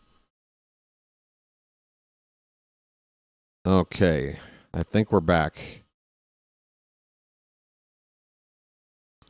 2 balls, 1 strike. Pitch. That's low. It's low. It's 3-1. Hitters count. Tying run for the Pittsburgh Pirates is at second base. A 3-1 pitch. Line drive right to Gunner. He catches it. Okay, inning over. Pirates score 1. They leave 2. Both teams could have done more than they did in this 4th inning. I'm just happy we've got a lead. We're going to the 5th inning. It's the Orioles 2 and the Pirates 1. I need a break. When I come back, I'll be smoking a Lucky, because I'm a Lucky Strike man. And it helps calm my nerves. 4 out of 5 doctors prefer Lucky Strike. I'll be right back, folks. I mean, you know I'm a Lucky Strike man from way back, so...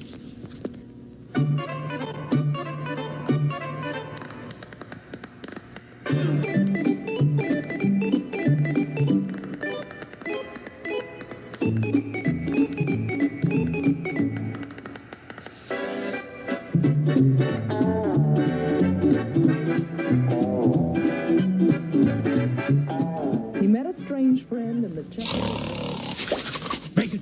Bacon! Where's the bacon? I smell bacon! Bacon! Bacon! Gotta be bacon! Only one thing smells like bacon! That's bacon! Bacon! Bacon! Bacon! Bacon! There! From that bag! What's it say? I can't read! Please! Please! Give me what's in the bag! Chewy, yummy, smoky bacon! There you go. Oh boy, oh boy, oh boy. No, no, no, no, no, no. It's bacon! No, it's Bacon Strips, brand dog snack from Purina. Bacon Strips. Dogs don't know it's not bacon. It's bacon! There's the 1-2. Line to right center field. There's a base hit. And that one gets away from Jazz. Another run is in. More bad defense from the Yankees. It's 7-0. Jazz could have handled the throw coming in from the outfield. And just like that, it is a 7-0 ball game. I just fucking take the whole team off the field, man. Take the whole team off the field. Take the whole team off the field. Take them all. Get them all fucking out of here. Are there things that make you I can't even angry? look at this anymore, man. I can't look at this shit anymore. This is pathetic. Do you have ways of showing you're angry? Disgusting. This is disgusting. Are there things that make you angry? Do you have ways of showing you're angry?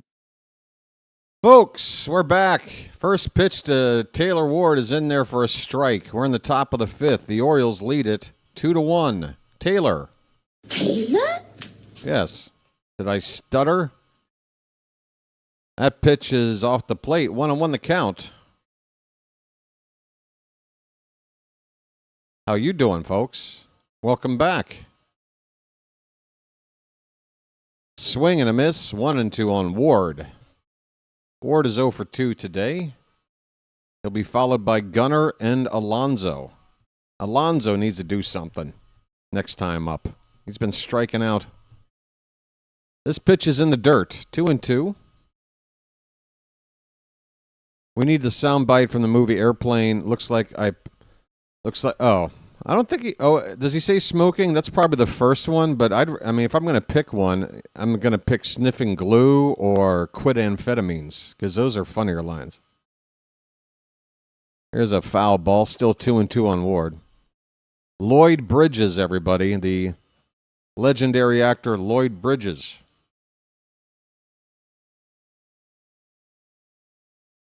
Yes.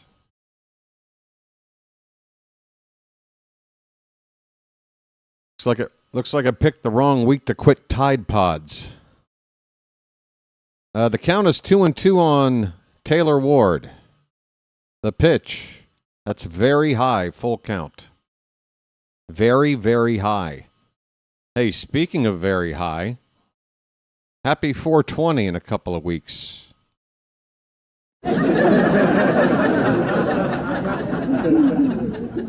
That one got him. Taylor Ward hit nearly in the same spot that Connor Griffin was hit an inning earlier. Okay, we've evened it out, all right? No mas. No mas. No more, nobody needs to hit anybody else. We're even now, right? We're good? All right, Taylor Ward is on to lead off the inning. Gunnar Henderson's up, folks. Get those Gunners up in the chat. His name's Gunnar, and he's dating my mom. He fouls it right at the plate. 0-1 on Gunnar. Gunnar with a hit and a walk already today. He's getting on base more here the last couple of games. Let's hope he can maybe help carry this offense. The pitch. That's hit on the ground. Foul toward the Oriole dugout. 0-2 the count. Come on, Charm City.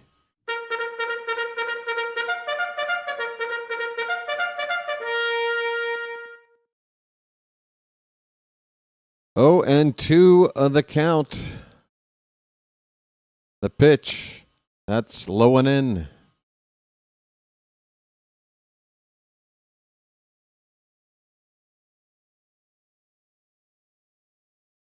I like Gunnar's body language at the plate, too. He looks like he's not pressing like he did the first couple of series. Not to say that he didn't do anything. He did get that one home run, but he still didn't look like he was.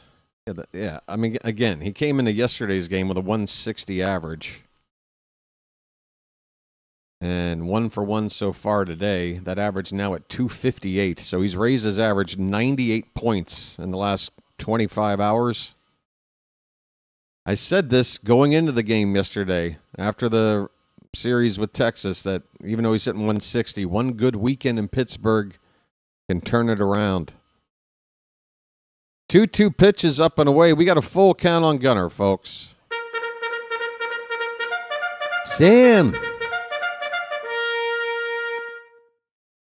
I've got a question from Sam. He wants to know if I like Bob Dylan.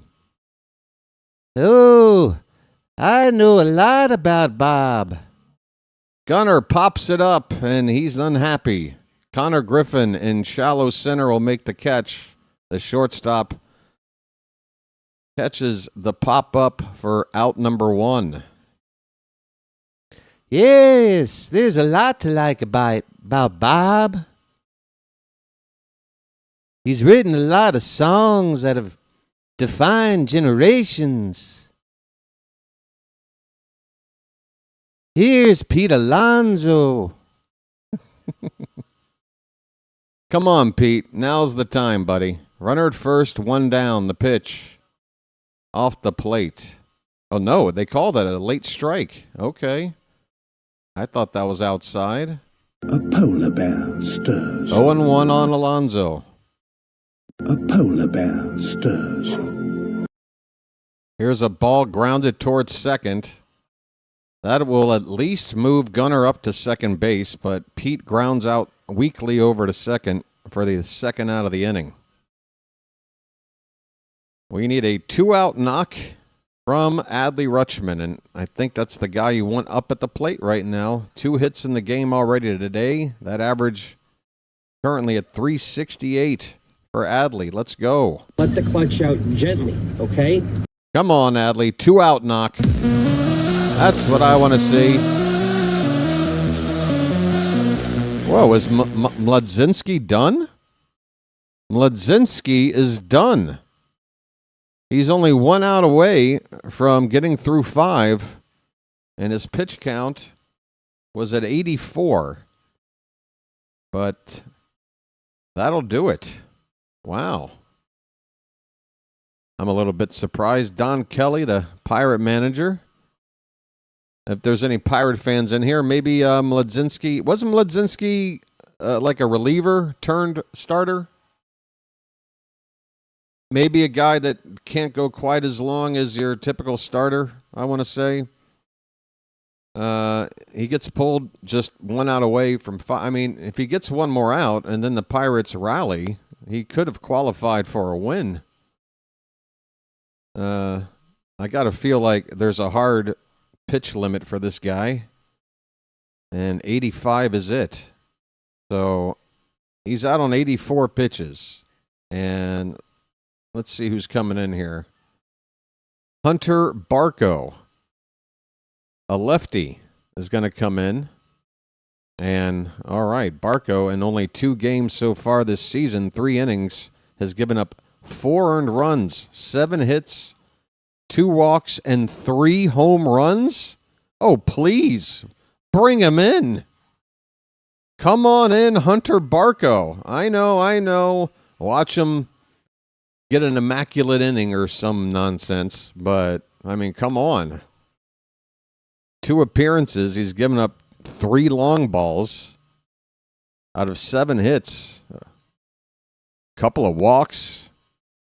6 runs, 4 earned. Come on.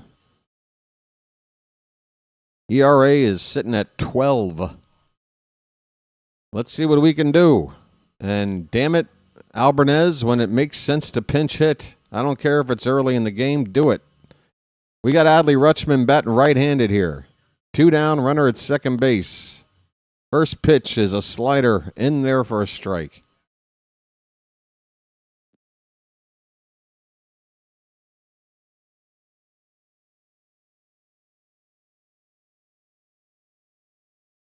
Runner at second, 2 down. The 0-1 pops straight up on the infield. First baseman looks like he wanted it, but the second baseman eventually calls him off. Lau with the catch.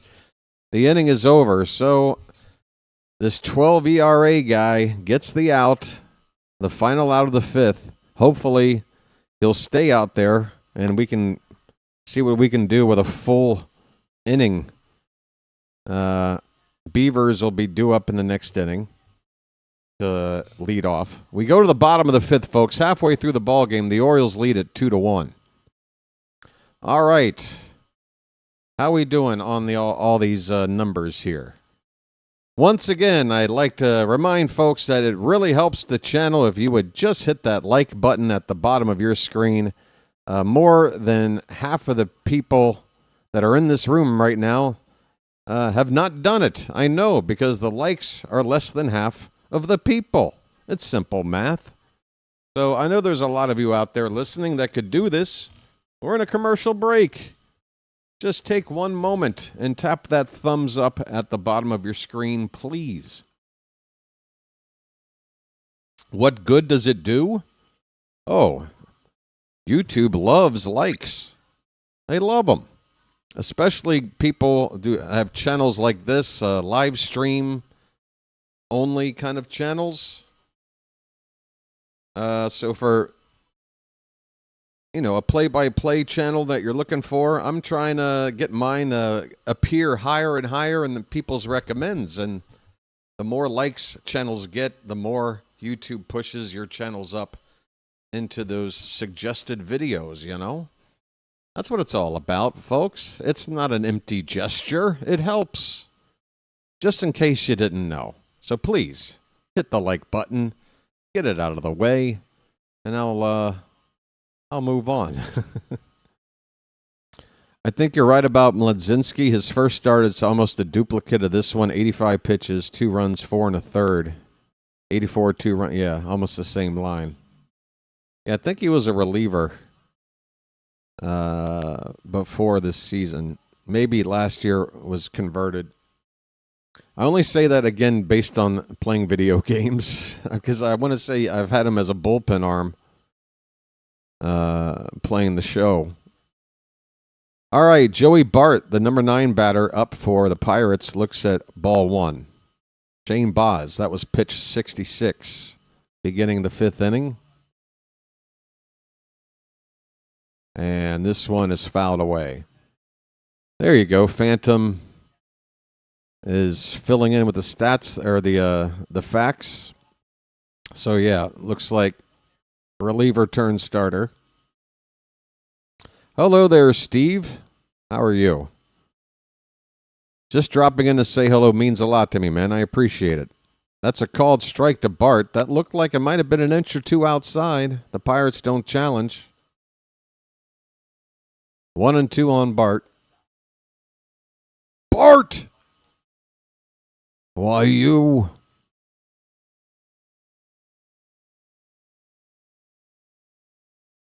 I can't do a Homer Simpson impression in case anybody was wondering.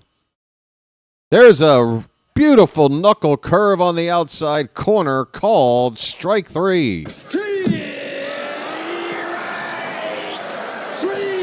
Well, y'all come back now, you hear? Hit the bricks, pal. You're done. You get nothing. You lose. Good day, sir. Well, when you gotta go, you gotta go. How about this? Peace, love, dope. Now get the hell out of here. Best strikeout of the day, by my view, from Baz. 1 down. Here's O'Neal Cruz. He fouls one off to the right. Cruz has walked and struck out. Mark asks, do you think the Orioles will maintain and pull a win? I don't know. It's a 1-run game with half a game to play. It could go either way, but we really need this win. Pittsburgh, we came into the series. We're both 3-3. We both wanted to win that opener, but let's be honest. We need this one more than you. Let's both be 4-4, and we'll see who the better team is tomorrow, okay? Let's have a rubber game. We need this one. That pitch is over the plate but low. 1-2 the count on O'Neal Cruz. I love it when Ben McDonald is showing different pitches to Kevin Brown, like Brown's about the... Oh, that ball's hit to center field and deep, but Taveras looks like he's got room, plenty of speed to chase it down in the deepest part of the yard. It's deep out there to left center field here in Pittsburgh, and that's the area Taveras makes the catch. He probably sprinted a solid 35, 40 yards to track that one down, I'd say. So Cruz is retired, 2 down for Brandon Lau. BW, my nephew, seemed to know every NFL player. It was because he was always playing Madden and fantasy football, yeah. I mean, look, back when I was a kid and just newspapers, I was a baseball geek, and I remember in the paper every Sunday you would get like the stats, all these baseball stats, and I would just track them, and the memory was like they called me Rain Man. I guess that kind of dates around the time this was, but yeah, and my dad would be like, "Who's third in the league in batting average right now in the National League?" And I would just be like, Tony McGee, and you're like, "Yeah, how the hell did you know that?" I was an oracle. I don't have any memory left now. I smoked it all away. The count is 2-1 on Brandon Lau, and this is a check swing, and he went around. It's 2-2. 2 down, bases empty. Boz trying to hold the line here with a 1-run lead. 77 pitches. I think you bring him out to start the 6th if we get this final out right now. That's low and in. Full count.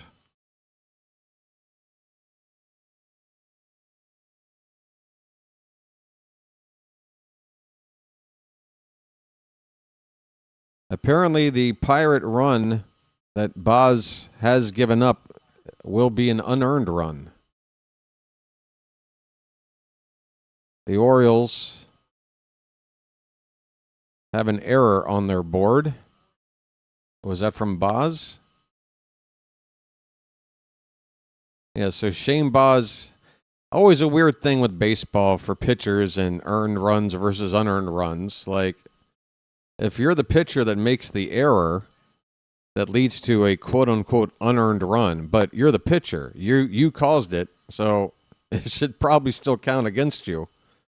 An error made by anybody else, that's kind of the point, to make the ERA fair, but you screwed up. I think when an error goes to the pitcher that it should not be, or it should be counted against his ERA. That's just me, but hey. What happened here? Did we just walk this batter with 2 down? And yes, we did.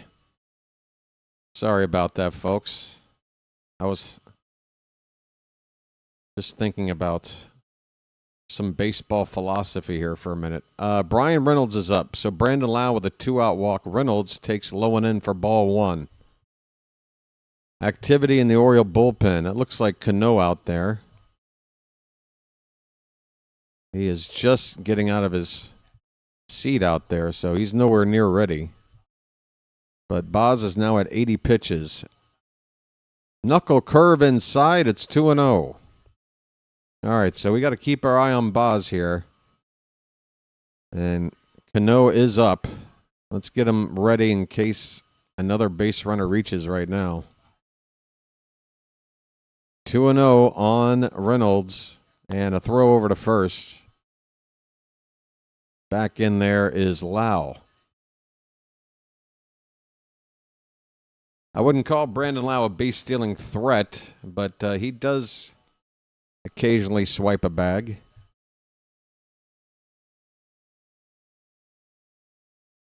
2-0 pitch. That is a breaking ball that stays up. 3-0 on Reynolds. This is getting hairy here quickly. With Ryan O'Hearn waiting on deck. 3-0 pitch. That's not close. That's a 4-pitch walk. And do we go to Cano right now? I don't know if he's ready. We got to buy some time. Somebody go out there and talk to Boz. I think Alvarez wants Boz to get through 5 so that he can qualify for a win and give him that opportunity. But damn it, and we don't have a lefty matchup for O'Hearn that we would like if we did go to the pin now. We do, however, buy some time. Drew French is out to have a chat with Boz right now. Big moment in the ball game here. We have a lead. We don't want to let it go. We don't want to have to play from behind. And I'm really not in the mood to even play from a tie. I want to keep a lead all the way to the end. We need this win.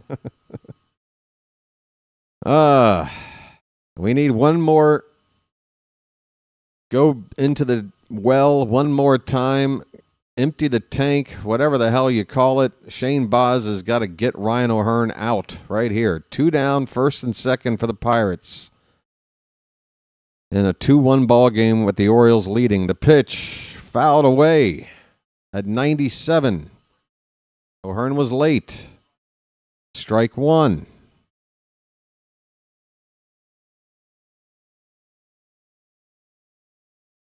I could see the wind is blowing to left, which is good with our lefty up. That ball's hit in the air to center field, right center. No straightaway center. Cameraman is looking the wrong way. Taveras is there. O'Hearn pops out, and the inning is over. So Shane Baz does grind his way to 5 innings in the books. He qualifies for a win if we can hold this lead. He is on 85 pitches now. Could be the end of the day for him. I think it is. We go to the 6th. It is 2-1 Orioles. How we doing, folks? We got a new Magic member. It's Dan O'Leary. Oh, Dan, how are you doing? Top of the morning to you, Dan. Thank you for joining. Message for you, son. And I want to thank you very much for that. I really do. We love bringing in a new Magic member, and those binoculars look fantastic on you, Dan. Thank you so much. It'll be the best 17 cents a ball game you ever spent. Welcome in, sir. Welcome in. Folks, that like count, I think, with one more push during this break, we can get to 150. We are churning our way there. I'm looking over on the vertical side here. I just realized I could just pop over here and find it. That's a lot easier than fiddling with the other laptop. I learned something today. Okay. Not a whole lot of activity over on the vertical side. I don't know how we're going to get that side to grow. I really think it just comes down to people aren't chatting over there, so people just don't like to hang out over there. But from other play-by-play channels that I've seen, eventually the two sides kind of split. If you're on the vertical side, thanks for hanging out over there. Thanks for being pioneers and, being there in the early days of the vertical side of the show. All right, it's the top of the 6th, and Dylan Beavers is up. First pitch is off the plate, and Barco, again, who came in with that pretty bad line of the first couple of appearances, got that last out. He's in there still, and I hope we can get to him.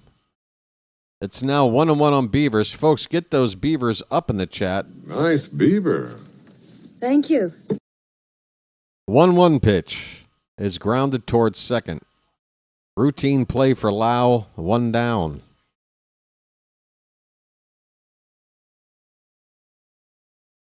It is going to be Kobe Mayo up.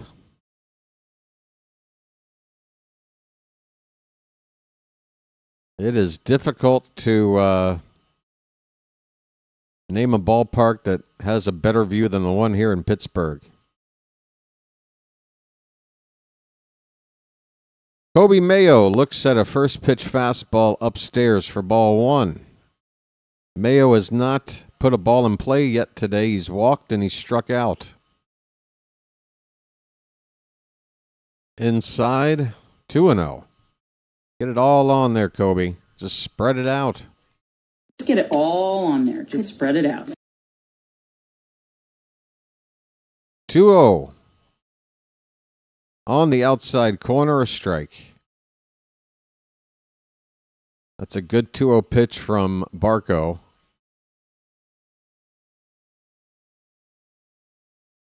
2-1. Way outside, and a hitter's count here for Kobe. Come on, buddy. I said Mayo was going to hit a home run, I think, his first time up. Maybe I was just in that bat or two off. We got a good count here. Here's a hard hit ball, but right to third. Picked cleanly there by Gonzalez. And he will throw Mayo out 2 away. Mayo hit it hard. And the struggles continue for him at the plate. That average now sits at just 105 for Kobe Mayo. Leody Taveras.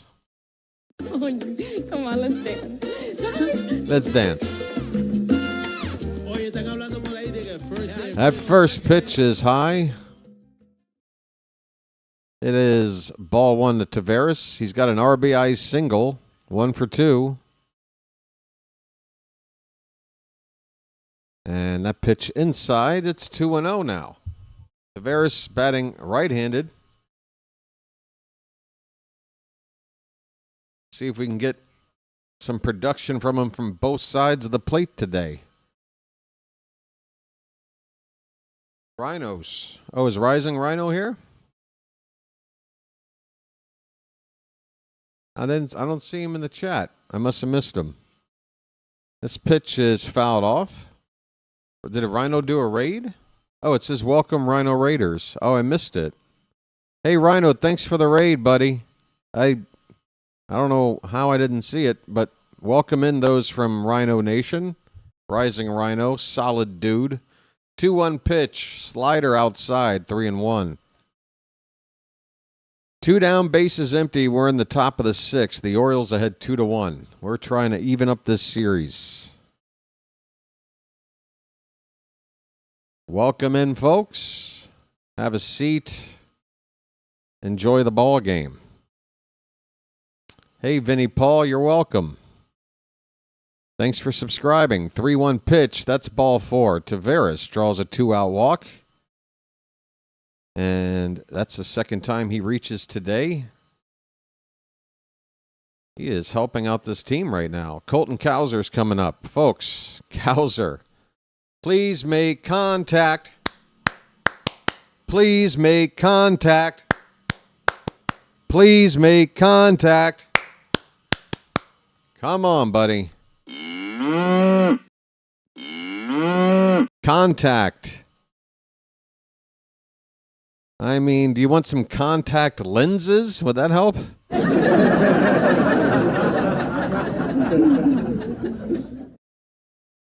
I can rent the movie Contact with Jodie Foster. Right? Just some connection. Make a connection. Hey, we don't have to worry about it because Tyler O'Neill is pinch hitting for Colton Cowser. Okay, folks, it's Popeye's turn. Here we go. Ahoy there!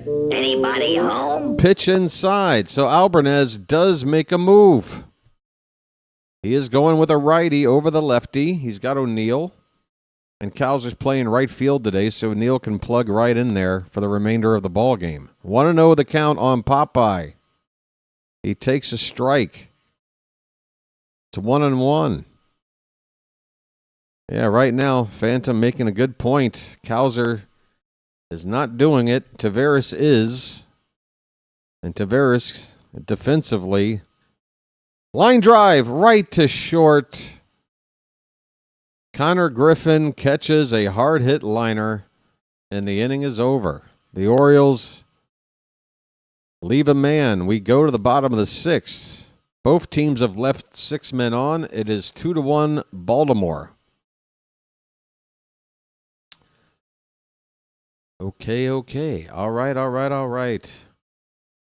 What else is going on, folks? Hey, we've got a game tomorrow, and I just realized I don't think I updated the scrolling text. Yeah, 3:50 I don't think is tomorrow's start time. Let me check on that.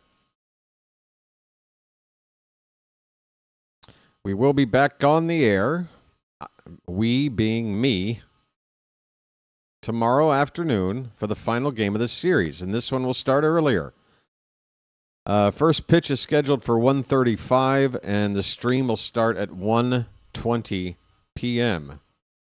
I will make that change here on the scrolling text. 1:20 tomorrow afternoon, folks. Come back.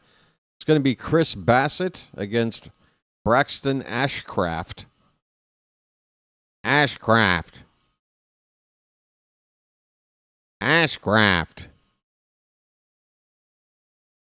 They got to say that, right? In the Pirate Clubhouse, they must call him the Duck, the Ashcraft Duck. You know, Orioles Birdwatcher, I'm to the point I don't think I want mayo on my Oriole sub any longer. On your sub? Oh, I get it. On your sandwich, right? You want to switch to a new condiment. Well, we need to call up Larry Mustard. Larry Mustard is killing it right now in Aberdeen, but he still has to go up a couple of levels. Folks, we'll get a better condiment on the team in no time. Don't you worry. Larry Mustard. All right, Marcelo Zuna is up to lead off the bottom of the sixth. Shane Baz is still out there, and he will throw low for ball one. I hope Baz went 5 1/3 in his first start. Maybe he just gets Ozuna here, and that's it for him. We'll see. 1-0 pitch. This is a sort of a not full swing there by Ozuna, but he fouls it off. And now there is somebody new up. Is that Rico Garcia getting loose for the Orioles? Yes, it is. So Cano is sat down. Garcia's up. 1-1 pitch. Swing and a miss. A cutter. Good spot. 2 strikes. 88 on the pitch count for Baz.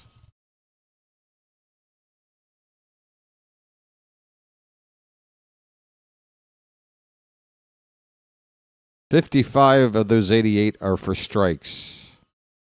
The 1-2 just broke outside. He would have froze Ozuna if he hit the corner because Ozuna did not offer at it at all. It is 2-2. Ozuna already struck out today on a fastball that was pretty much middle of the plate, just staring at it. The 2-2 pitch. Swing and a miss. He chases that knuckle curve, and he's done. All right. I think that might be it. Well, y'all come back now, you hear? If Albie wants to remove Baz on a positive note, now would be the time as he gets the first out on a strikeout of Ozuna. You got Connor Griffin coming up. Oh, he's going to go after Griffin. Baz is going to keep going. First pitch is outside. A cutter, not close. Into the 90s on the pitch count. Hey there, Rhino. How you doing, buddy? I got a button waiting for you, pal. Hang in there. Folks, Rising Rhino, my buddy. This one's popped up. Right field. Toward the crowd and into the crowd. Over that netting that extends all the way down the right field line.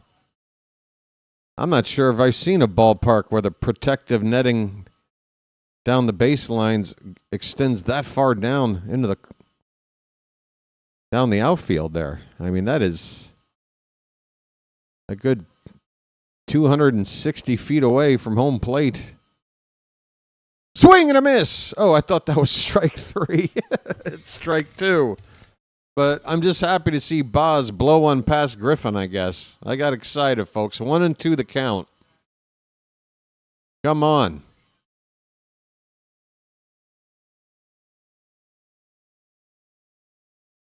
The 1-2. A little tapper foul off of Griffin. That ball rolling into the infield, but off of Griffin for a foul. So, folks, Rising Rhino, if you're here watching and you're not familiar with his channel, I would advise you to please go check it out. He's a mod on this channel, so you should have a chance to click on his name. Right-click on it, and it'll give you an option to go right to the channel if you want to go sub it up real quick. But then you hurry right on back over here, damn it. 1-2 on Griffin. Hit on the ground to third. Mayo backs up on it. Throws in time to first. Griffin is retired. 2 down for Boz. 95 pitches. Trying to get through 6, folks. Are we trying to get a quality start out of Boz? It would be the first quality start not named Trevor Rogers this season. I sure would like to see it. Spencer Horwitz is up. Empty the tank, Shane. First pitch is called a strike outside part of the plate there. Folks, subscribe. Let's get those numbers up. I haven't seen what the subscriber count is right now. 4070. Beautiful. On the road to 4,100. Here's a check swing and the appeal to third base. He went around. 0-2 on Horwitz. 2 outs. Base is empty. Boz is 1 strike away from 6 innings complete. Trying to get there before 100 pitches. Number 98 coming up right now. Here it is. Swung on. Hit to left. On the run is Beavers, and that one's going to get down and bounce over a short wall out there for a ground rule double. And that's probably going to be the end of the line for Boz. A 2-out double off the bat of Horwitz. That's the tying run in scoring position now for the Pirates. And again, we're talking about hitting 100 pitches if you face another batter. Here comes Albanez, and we're going to make the switch. That'll do it for Shane Boz. A 2-out double for the Pirates. Again, that is the tying run out there. Rico Garcia is coming out of the pen to get this final out. And this is where Rico Garcia has been so good since he's joined the Orioles since that trade deadline last season. Coming in not to start an inning, but to finish an inning. He's really been good at that. Putting out fires. We need him to do that right now. So call to the bullpen for the Pirates. And probably a good opportunity for me to step away for a moment, folks. I'll be right back. Like, subscribe, and enjoy. Go take a leak if you need to as well. I'll be right back. Hang in there.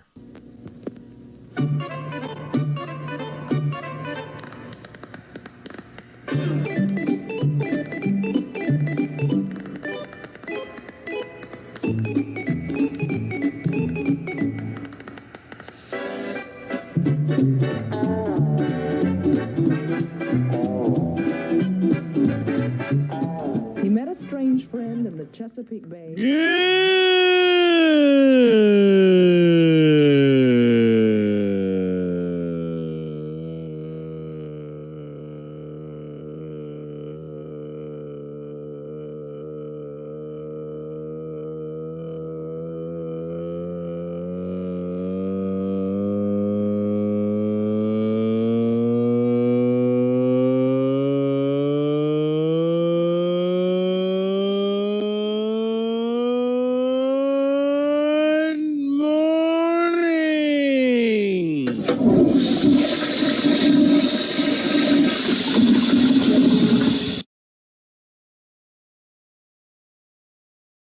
All right, folks.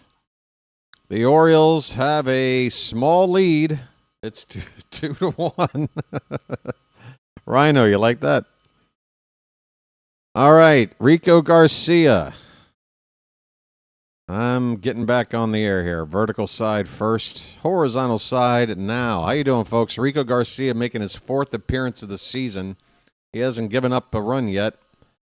It's Nick Gonzalez at the plate. First pitch is outside for ball 1. Garcia versus Gonzalez. You got to love it. The count 1-0. Runner at second, 2 down for the Pirates. That's a strike, a slider hitting the outside edge. Rico. Bale, bale, la. Suave. Come on, be suave for us, Rico. 1 ball, 1 strike. Swing and a miss. That slider started inside. Stayed inside. I mean, it started to break toward the inside, but never made it to the zone. And Gonzalez hacked at it for some reason. Thank you. It's a ball and 2 strikes. 1 more strike from Rico. And we hold the line here. Come on, Rico. The 1-2 pitch. Check swing. Did he go? The appeal. They show the umpire not reacting, so no swing.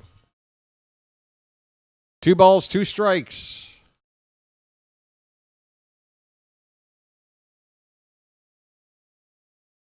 Pitch. Hit on the ground. Foul. On the left side. Oh, Rico. Come on, buddy. 1 more strike. Trying to take it to the 7th with a lead. All 3 of the inherited runners Garcia has been given in games this season have been left stranded. So he's done his job. This ball's hit to right, and it's going to slice out of reach into the stands. Still 2-2. This will be the 7th pitch of the at-bat coming up.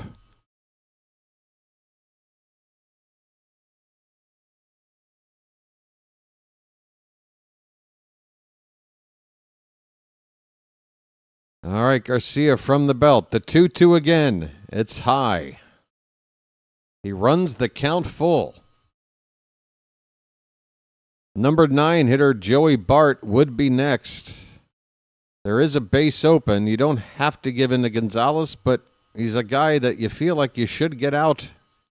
The pitch. That's high, ball 4. Gonzalez works the walk. That's the first base runner to reach off of Rico Garcia on the season. I guess you have to give him the benefit of the doubt on this one. Again, the base is open. You get the number 9 guy out, no problem, but it's time to do it right now. Number 9 hitter Joey Bart, 0 for 2. Here's the first pitch. It's low and away. It's Horwitz at second base. It's Gonzalez at first for Pittsburgh. Pitch number 10 for Garcia coming into the ballgame here. Swung on. It's rolled over toward Gunnar. He charges, throws, and gets Bart to end the inning. The Orioles hang on. Shane Baz can qualify for a win still, as Garcia gets the final out and the Orioles hold on to this 2-1 lead. We're going to the late innings now, folks. Hang in there. It's a nail-biter. Why can't we just win easy? For God's sakes. All right, 2-1 the score going into the 7th inning. Folks, what is going on? The like count, 5 away from 150. Let me check in on the vertical side here. The bastard child of the channel. I'm sorry for all the neglect on my part, vertical side. I see you there, Lords Roman. I see you there, RML WH6YI. Vertical on mobile looks great. Let's go O's. Thank you, sir. See, it does serve a purpose. That vertical side will get more activity in the chat soon enough, folks. Again, people just need to warm up to it. It's a natural process. I'm not going to force you to go over there. But I do know there's people that do prefer that display option. I'm a horizontal guy myself, so I understand. For me, I think to myself, horizontal looks like the same that my eyes can see. My eyes can see things in a shape that's more horizontal than it is vertical, you know? I've never understood why people want to watch something like this, but hey, you kids today with your TikToks and your doodads, I don't know what you're up to. You like the vertical, right? It's out there. Michael says Shane Baz has an ERA of 3.27 now after 2 starts. We'll take that all day. We'll take that all day.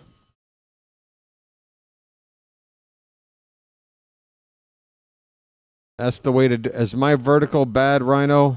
Because I know I can't live up to the display of the vertical events that another play-by-play guy does. He has a great vertical presentation. He somehow squeezes everything in there. Blaze Alexander, ball 1 to him as we're beginning the top of the 7th. Henry Barco's still out there pitching, the lefty for the Pirates, out of relief. And Blaze fouls off the next pitch to make it 1-1. I do believe I'm on fire. Yeah.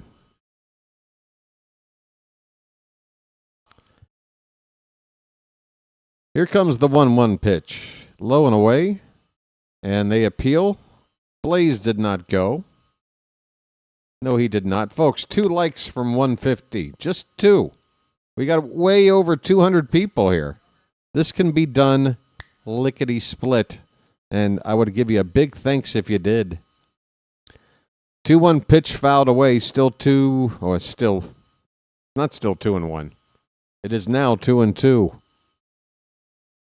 I'm getting ahead of myself.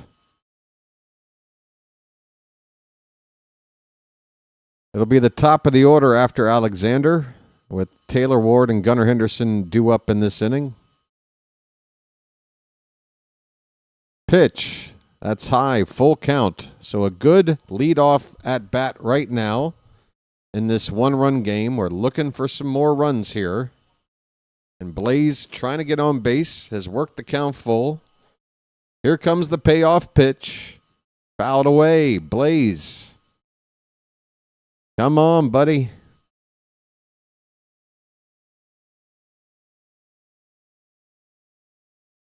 Let's start a rally, man. I want to get at least 5 runs before this game's over.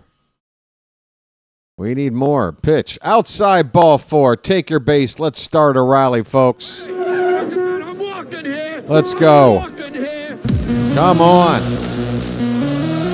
And you know what?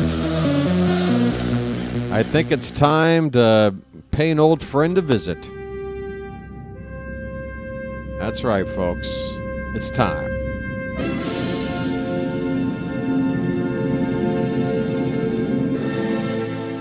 Ladies and gentlemen, the Hat.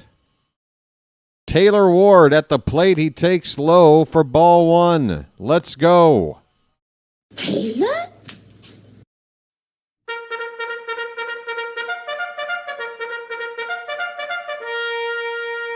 Want to know the count on Ward. The pitch is in there for a strike, knee high.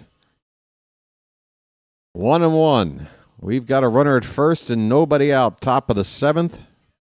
The Orioles ahead 2-1.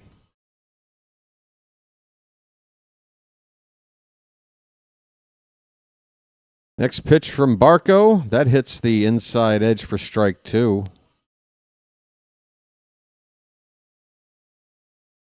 So Barco gets ahead.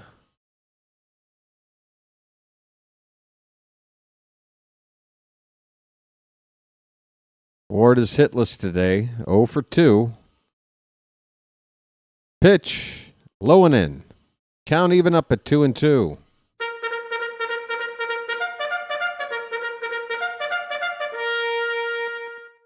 New diary, Rhino? I need to start making a diary. I need to have all of my inner thoughts put out there to the world. All of them. Every single one of them. 2-2 count. Pitch. That one's popped up. on the infield. Lau, the second baseman, is under it, and he makes the catch. That's the first out in the top of the 7th. Gunnar Henderson coming up, folks. His name's Gunnar, and he's dating my mom. Come on, I want something. Number 9 batter leading off the inning, getting on base. You got Ward, Gunnar, and Alonso all due up in a 1-run ball game. You want to get something in this inning. Let's go. Come on, Gunnar. Barco from the belt. The pitch. Outside. Gunnar. 1 for 2. He's also walked. And that's back-to-back games now. He's gotten on base multiple times. He's starting to find his groove. 1-0 pitch. That one gets away. And the runner was off to second base. The ball gets to the backstop, but Alexander was sliding in, not looking at the wild pitch. I think if he had noticed it a little sooner, he would have been able to get to third because he was already pretty much to second, and with that ball going to the backstop. But he was sliding in, and then by the time he had seen where the ball was, he realized better to stay put here. So a wild pitch. But I think, no, that'll go down as a stolen base because Blaze had taken off. So no wild pitch. It's just a steal. And that's good for us. Blaze with a stolen base. Where's that button? Meep, meep. Okay. 2-0 the count on Gunnar and make it 3-0, folks. Okay. Starting to get juicy here for us.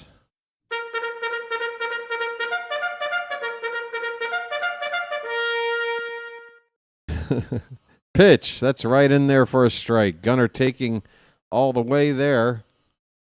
3-1 the count. 2-1 Orioles. We're in the top of the 7th. Baltimore trying to get back to 500 after losing this first game of the series. That's inside, and that is ball 4. Gunnar, take your base. I'm walking here. So make that back-to-back games where Gunnar's reached at least 3 times. So Gunnar is having a nice series here in Pittsburgh, and the numbers are starting to get more gunnery. What we need now is for Alonso to deliver. He is up. He is 0 for 3. There are 2 men on base for him now. More ducks on the pond. Another chance for him to drive him in. A polar bear stirs. We need something. First pitch is in there for a strike. A sinker from Barco. And he's also got a lefty up there. Although I remember now Alonso does actually hit righties better than lefties. But still, come on, man. You gotta deliver, man. That pitch inside. 1-1 on Alonso. We're still behind you, Polar Bear. A polar bear stirs. We're behind you, buddy. Come on now. There's a righty up. That's Johan Ramirez for the Pirates. We saw him yesterday. 1-1 pitch. Inside. 2-1. Count in our favor. First and second. 1 out. Come on, Pete. Come on, buddy. I want to hear a loud crack of that bat. That pitch is low. It's 3-1. All right. Come on. Come on. Now's the time. Come on. Come on.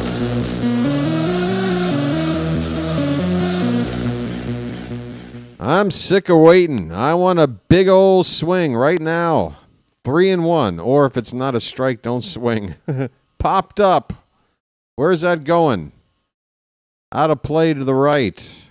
It's a full count, folks. Come on, Charm City Chat. You got to make some noise right now. Say charge in the chat. Put charge in the chat right now if you want to see the Orioles come through. Full count. 1 out. Barco from the belt. Here is the payoff pitch. Swing and a miss. Damn it! Damn it! Big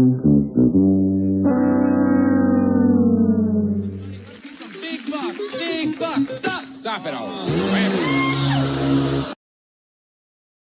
How many men on base for Alonso these last couple of games? Oh, it's killing me. 2 down. Going to be up to Adley Rutschman. Adley has been picking up Alonso in that cleanup spot. Rutschman, couple of hits today. Hitting .350 at the moment. First pitch to him is a strike. Come on, Adley. Let that clutch out. Let the clutch out gently, okay? 2 down, first and second. 0-1 on Adley. The pitch, way outside, 1-1. Folks, maybe I need to do this too. I'm trying all the tricks. Take away the in-game stuff. I don't want anything spoiled. Take it away. 1-1 on Adley. The pitch. Hit in the air and foul off to the right. 2 strikes on Adley.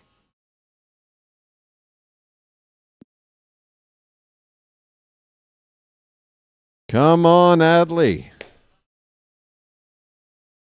We are hungry. Feed us, please. The 1-2. Hit in the air. Right field. Long run for O'Hearn. Toward the line, and he makes a sliding catch. It's the second catch O'Hearn has made on us going to ground. Ryan O'Hearn is hurting us defensively. Ain't that a kick in the ass? Well, this inning ends, folks. I'll bring back all the info. The Orioles can't come through. It's still 2-1 going into the bottom of the 7th inning. Folks, we are on the road, so it's not your typical 7th inning stretch, but we still have a tradition here. Every game on the BirdWatcher Channel. Us Oriole fans, we like to acknowledge a little John Denver here on the Charm City chat. Folks, if you don't mind, reach into those emojis you got there and throw some cakes on the griddle. Throw some cakes up in the chat, folks. Thank God I'm a country boy. Thank God I'm a country boy. That's right. Thank God I'm a country boy. Thank God I'm a country boy. Just pretend you're at Camden Yards right now. Thank God I'm a country boy. All right. Thank God I'm a country boy. Last call, ice cold beer. Last call, ice cold beer. Thank God I'm a country boy. Thank God I'm a country boy. Thank God I'm a country boy. Thank God I'm a country boy. Oh, I love it when Chilo gets in a criticism and it's just completely knocked away by pancakes. Thank God I'm a country boy. Thank God I'm a country boy. Thank God I'm a country boy. Chilo's negativity has been pushed away by hot cakes on the griddle. Thank God I'm a country boy. Thank God I'm a country boy. Let me see. All right, Chilo, come on. Chilo is the voice of something. It's not my voice, but maybe it represents other folks out there. Unless the rest of our pitching today is basically flawless, we are going to end up paying for wasting so many opportunities to score more runs. All right. It's a good, positive way to go into the next half inning. As we've got, is that the Wolf, folks? We brought in the Wolf, just like in Pulp Fiction. Grant Wolfram is on. Facing the top of the order, O'Neal Cruz, 0-1, and the next pitch is low and away with a slider. 1-1 the count. We're in the bottom of the 7th. The Orioles ahead 2-1. Folks, we've got well over 200 people here. The likes could get up to 200 with your help. For those who've done it already, thank you so much. Just got to tap that thumbs up at the bottom of your screen if you haven't already. Just double check. Maybe you thought you did, and then maybe you double tapped it, and then it undid itself. Just give it a double check. But don't double double tap. Just make sure it's an even amount of taps. I don't know. You figure it out. I trust everybody. This pitch is low. It's 3-1 on O'Neill Cruz. We should have never traded O'Hearn. Dag nabbit. Here's a ball hit in the air to right center, and that's going to get down for a base hit. Wolfram brought in to face probably O'Neill Cruz more than anybody. Well, it's back-to-back lefties. Brandon Lau up next, but damn it. Wolfram gives up a leadoff hit to a guy with a lot of speed, and that's the tying run for the Pirates on at first base. Brandon Lau is 0 for 2. And Wolfram, we don't have a whole lot of lefty options. We need Wolfram to be a lefty that we can depend on right now for a situation like this. First pitch to Lau. That one drops in there. A slider for a strike. Kind of a hanger, but not a pitch Lau was interested in. It is 0-1 on the Pirates' second baseman. Pitch. That slider breaks outside, maybe a little low. 1-1 the count. The count. Plenty of Oriole fans in the PNC Park here today. Nice to see. Representing. 1-1 pitch. Nope, we're going to throw to first. Cruz is back in there. That's the first check on him.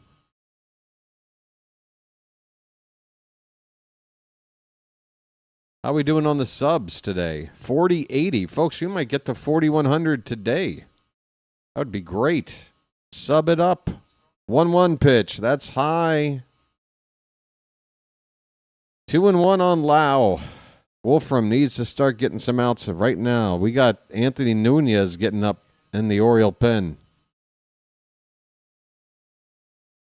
It might be a 3-batter minimum situation for Wolfram here. The pitch right in there.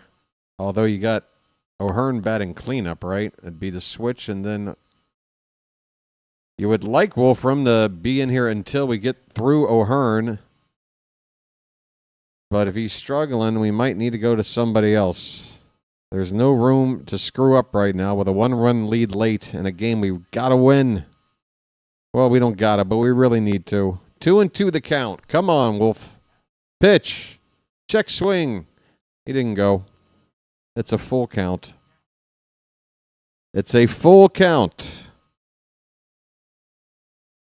So 10 pitches from Wolfram. He's already allowed 1 base runner, and he's got a full count here. Nobody out. The pitch. Swing and a miss. And a throw to first. Cruz is back in there. We've got a strikeout. Well, y'all come back now, you hear? That's right. You can quote me on that, Slater. You can put that on my tombstone. Here lies BW. We don't gotta, but we need to. Here is Brian Reynolds. There's a ball hit to left field down the line. That is foul. Oof. Too close for comfort. It's a loud strike off the bat of Brian Reynolds. He is turned around to bat right-handed for the first time today. Landed right in that row along the foul line, that first row. Reynolds with a single, a walk, and a run scored. The only run the Pirates have scored today. Cruz takes his lead at first. The pitch fouled away. Okay, we got an 0-2 count on Reynolds. The Wolfram, please pitch. Let's be smart. We got an 0-2 count to work with here. Don't give him anything to hit. Not right now, anyway. The 0-2 to Reynolds. We're going to throw to first. Cruz is back in there standing. I think that's the first check in this at-bat on Cruz, who has been on base a couple times today but has yet to try to steal. We did get him stealing in yesterday's game. I think that's the first base runner trying to steal on an Oriole catcher that has been thrown out so far this season. Adley Rutschman nailing Cruz on a good throw in yesterday's game. It is 1-2 now on Reynolds. Wolfram from the belt. A look at Cruz and now a throw over. That's his second. And the crowd groaning a bit. I don't know what they're expecting. They know O'Neal Cruz is a threat to run. And we've invented a rule now where we limit the throws. I mean, if you didn't like it, if you don't like this, you should have watched baseball when I was growing up. 1-2 pitch, fouled away. I mean, when the likes of Tim Raines or Ricky Henderson or Vince Coleman, Kenny Lofton, guys like that would get on first base, and you would often see a pitcher throw over there 4 times before he even threw one pitch to the plate. Here's the pitch. It's upstairs. The count is 2-2 on Reynolds. Runner at first, 1 out in the bottom of the 7th for the Pirates. That runner is the tying run. And we can't let him score. 2-2. Swing and a miss. Oh, the high cheese. 97 from Wolfram.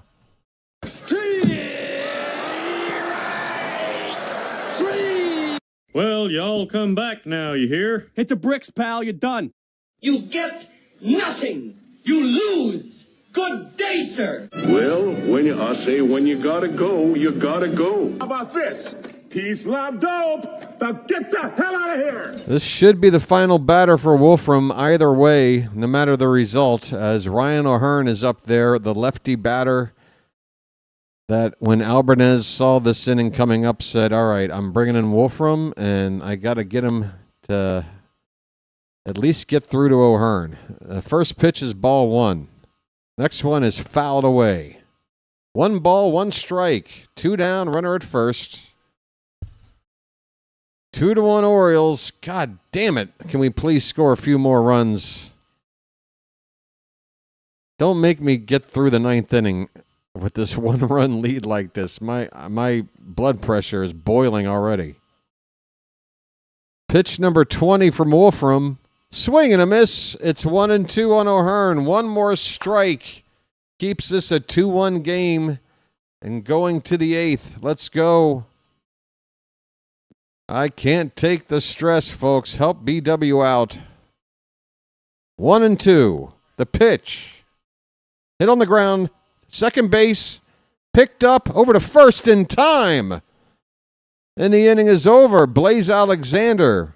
Good defense at third yesterday. In fact, one of the better damn plays I've seen at third in a long time. Playing over at second today. This ground ball, not easy to deal with. He had to range to his left a long way into the outfield grass. And he makes the play. The inning is over. The Orioles hold on to this 2-1 lead. We go to the 8th. Hang in there, Oriole fans. We got a lead. And we want to win. BW, the stream was the first non-ad when I opened YouTube. All is good. What's that? Is there something wrong with the ads? I haven't done anything with the ads. The ads are set to medium, and with certain, like, what do you call it? Products or whatever. That I said, no, when I set up the thing, I'm like, okay, medium, frequency, medium. I'm like, that's fair. I don't want it high, but I'm also trying to make a little revenue, so I don't want it low. I'll go medium. And that setting hasn't changed since day 1. And then whatever they walked me through setting up the ad thing, it was something like, do you want...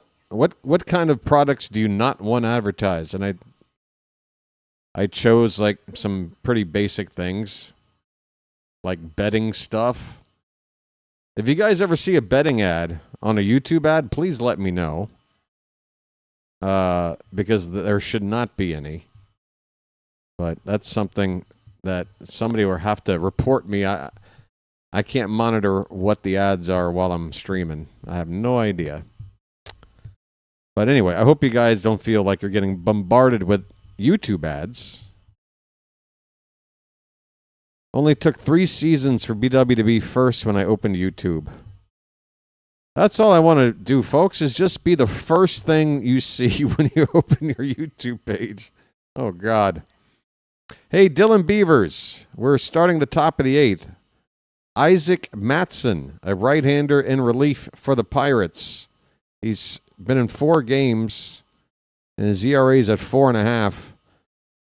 An 0-1 pitch to Beavers is fouled off. It's 0-2. Folks, you got to get those Beavers in the chat really quickly because he's in the hole already. Nice beaver. Thank you. You got to make it fast. No gambling ads? Okay, good. This pitch is upstairs. It's a ball and 2 strikes. I can't remember what the other things were for the, like, no, I don't want that advertised. Most of it I was okay with. Like, you might get an ad for, like, a little manscaping down there or something. I don't know. I'm like, sure, why not? That's a called strike 3. Matson dots the outside edge with a fastball. And Beavers is caught looking. First out here in the top of the 8th. Folks, we're at 170 likes. We got nearly 250 people chilling. That tells me we can get to 200 likes today. We have a couple of innings left to go. I'd really appreciate it if you'd help out. We're nearly there. And for those, again, that have already done it, please don't feel like you've made a bad choice in helping out because you're like, well, God, I did it already, and now he's bringing it up. This is the 4th time he's brought it up in an hour. I'm sorry. Just trying to get to 200 likes. It helps the channel.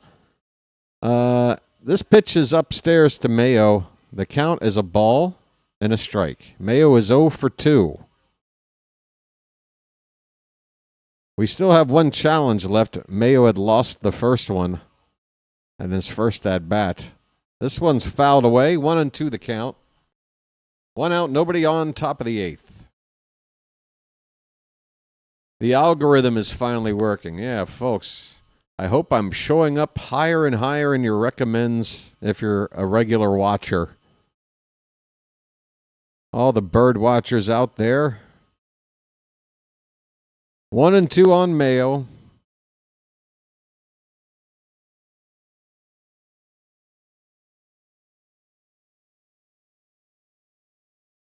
Matson is set, and here's the pitch.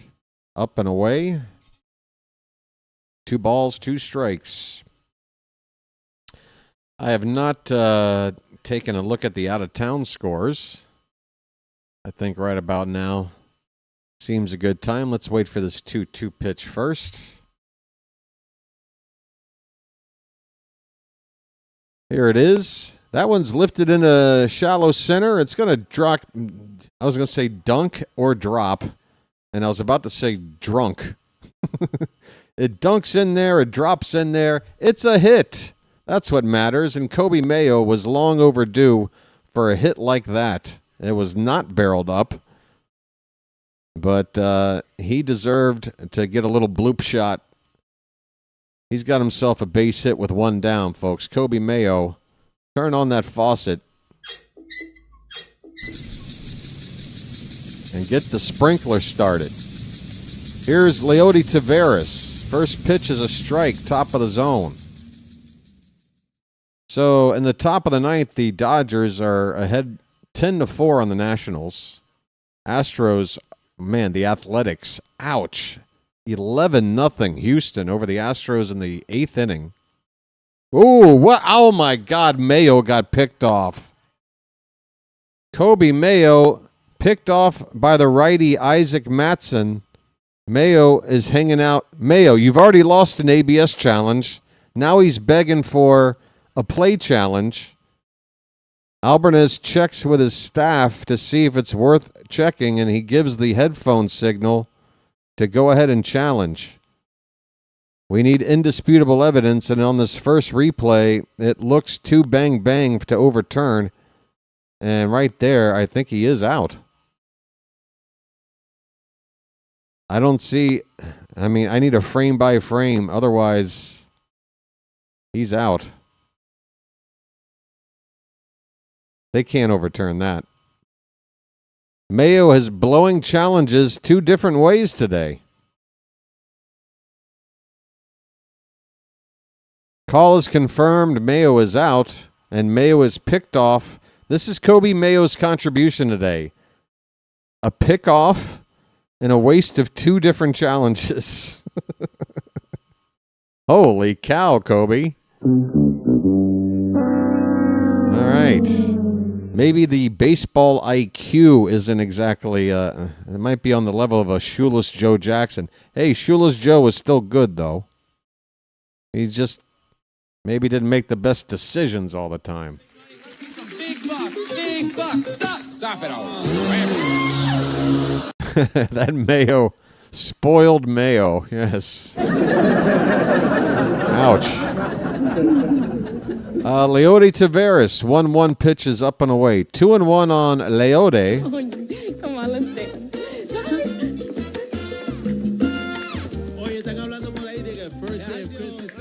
Come on, buddy. Do something with 2 down.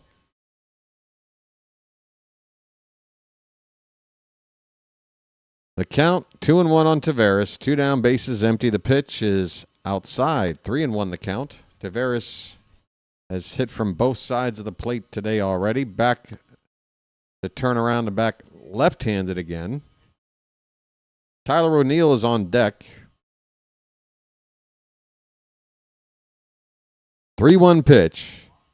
That's a called strike, and that's worth challenging, in my humble view.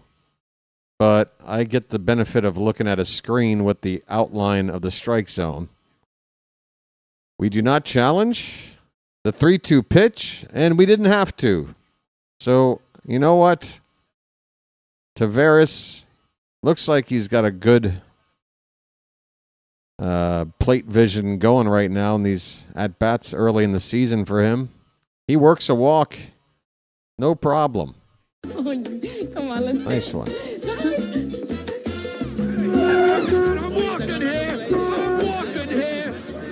Tyler. Ahoy there. O'Neill. Anybody home? First pitch to O'Neill is up and in. Taveras, this seems a golden opportunity to show your speed and steal a base. Please. I feel like we're not stealing bases or trying to as much as we should. O'Neill with a fly ball to right. It'll be caught by O'Hearn for the final out. Well, no opportunity to steal. O'Neill out on the second pitch. The inning is over. We're going to the bottom of the 8th. Both teams have left 9 men in a 2-1 ball game. So whoever loses this game it will obviously not be pleased with the way that they lost. We have the lead, so if we were to lose, it would feel even worse than that because we have a lead. But both teams with a lot of opportunities here to do more than they've done already with their offense today. Folks, I got to step away. I got a pack of Luckies with my name on it, but it's out of arm's reach. Hang in there. I'll be right back. Thanks for helping out the channel in all the ways that you do. Like, subscribe, and join all the stuff.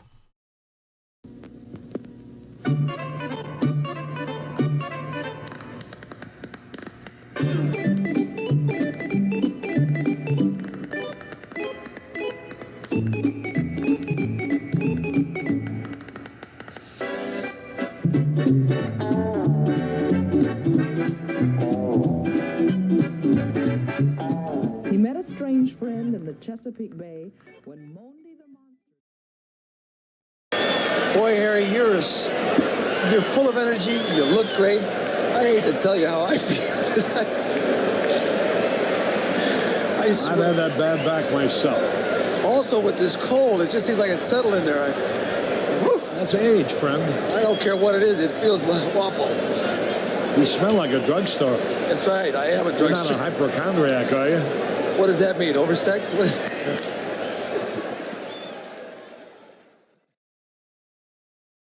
I'm up all night to get lucky. I'm up all night to get lucky. Nothing gonna break my style. Nothing gonna break my style. Come on, folks. You've got the courage to get through this 2-1 ball game, right? We're going to hang on, right? Let's go. It's the bottom of the 8th. Marcell Ozuna with Anthony Nunez on now to pitch for the Orioles. And the first pitch to Ozuna is a strike. Welcome back. 2-1 Baltimore, bottom of the 8th. And this slider, a sweeper, is outside. 1 ball, 1 strike. I got a fresh pack of Luckies, and I need one to get through this game. Low and away, check swing. They appeal. Ozuna did not go. 2 balls, 1 strike.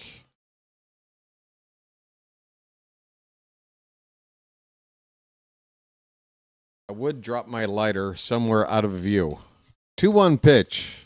Way outside. That missed way, way, way outside. 3-1.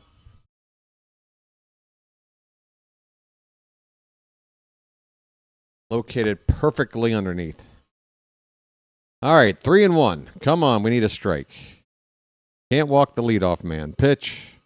Here's a little roller up the third base line. And, oh, my God, Mayo lost it on the transfer with Ozuna, a slow runner going down the line. Mayo didn't have a whole lot of time to waste, but he certainly didn't have to treat this like he had no time to. I mean, he had time.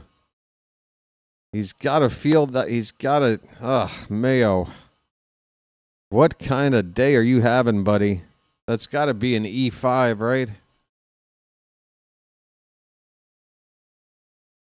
Are they scoring that? They're giving Ozuna a hit. They're giving Ozuna a hit on that. Mayo escapes an error, but us Oriole fans tracking the progress of our defense, we're going to remember that one. Check on the runner. He's back. Connor Griffin is up. Griffin is 0 for 2. First pitch, swing and a miss. A sweeper from Nunez.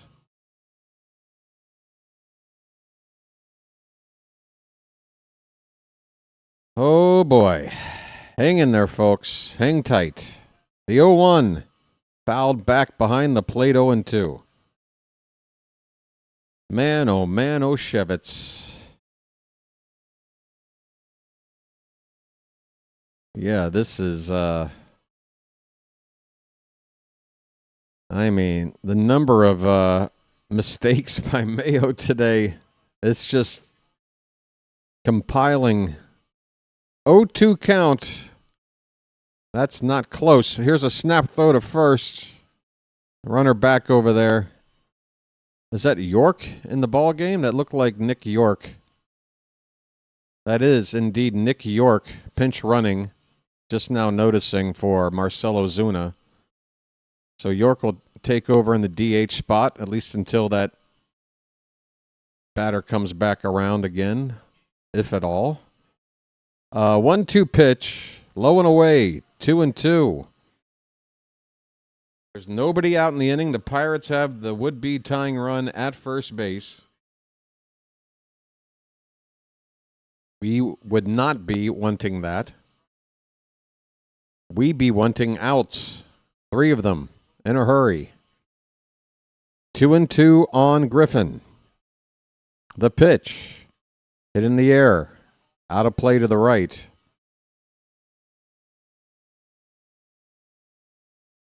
Griffin might need a new bat.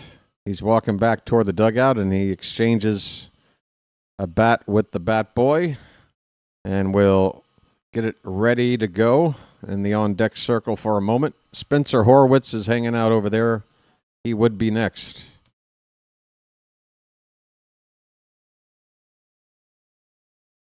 So York, the runner at first, he's already got dirt on the shirt from just getting checked on once, just having come into the game. 2-2 pitch. Low and away, the count now full. There is nobody out, and we cannot let this guy on. Because then they can manufacture something.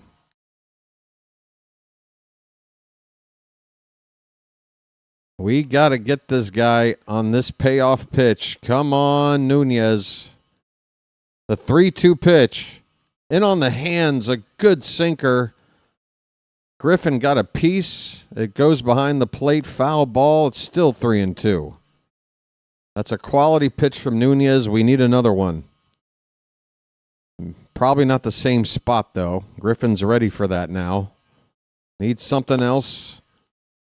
Just as good somewhere else. Catcher setting up on the outside edge. And now a check on the runner. And Alonso loses the ball there, but it's trapped by York, the runner over there. Okay. That bought us a couple of seconds. Now we still have to deal with this 3-2 pitch to Connor Griffin. Here it is. Hit on the ground. Softly, Mayo charges, throws on the run, and gets Griffin. Okay, thank you, Kobe. That was a play Mayo could not waste a moment, could not waste the muscle. He gets rid of it quickly and gets Griffin for the first out of the inning. The Pirates do move their would-be tying run now into scoring position with one out. 2 more outs to go here. It is the bottom part of the order now. Spencer Horwitz, 1 for 2. Gonzalez and Bart are the batters due up after 8 and 9 hitters. That's ball 1 to Horwitz. Horwitz has a double. He's also driven in a run with a sac fly. He's 1 for 2.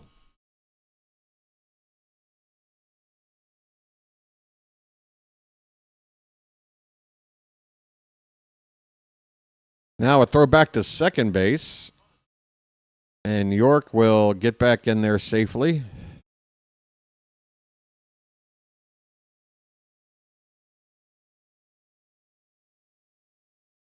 This seems to be a focus. If there's been something noticeable about Albarnez, it seems like he wants the pitchers to, not just the pitchers, but situations after pitches, or a lot of catchers are throwing to second, like after a pitch, or throwing to first. We're just seeing a lot of that. You know what I mean? I guess what do you call that? We're doing a lot of checking of runners. We're trying to catch runners off base a lot. It scares me, though. If a ball gets away, it takes, what is a small chance of catching somebody off the base and turns it into a bigger problem. Here's a high bouncer to second base, and Blaze charges it and gets the throw off quick for out number 2. York now up to third base on this ground ball. So an out traded for a base, back-to-back hitters. York is at third with 2 down. It is Nick Gonzalez's turn. He's 0 for 2.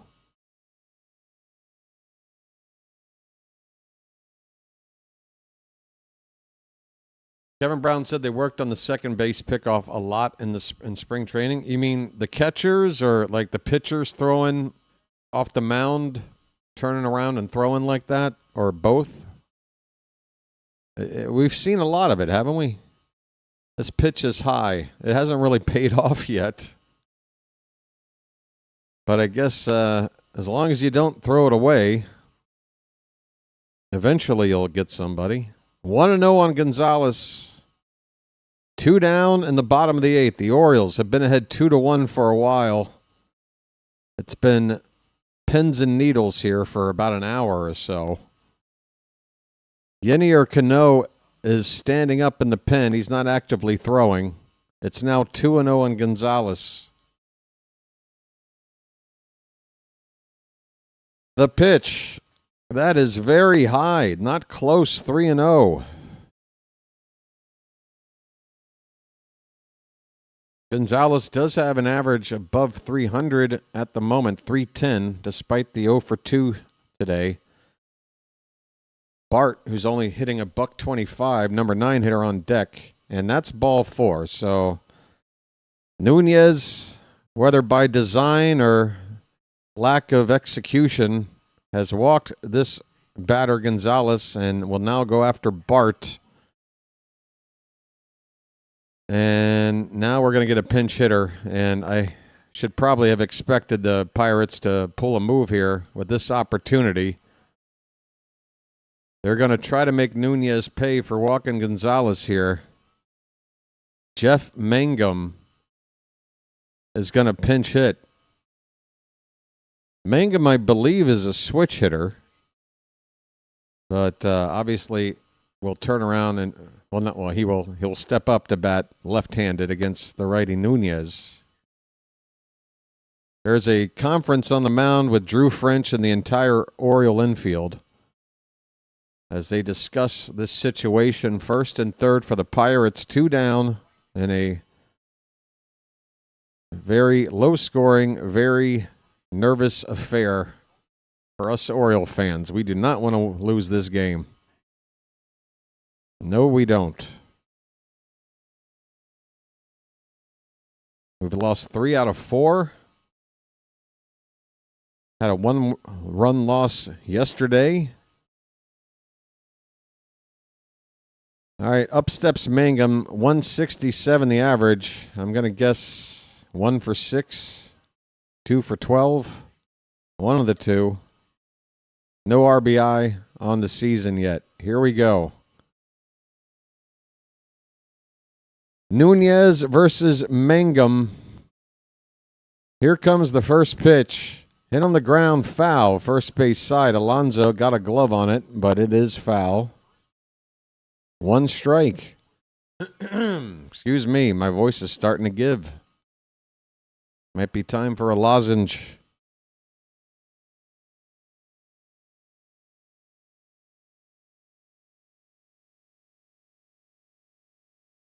Two down, first and third for Pittsburgh. 0-1 on Mangum.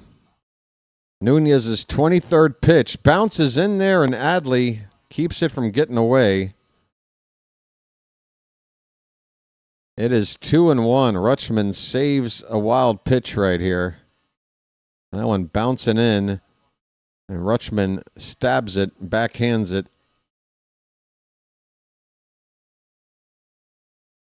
1 ball, 1 strike.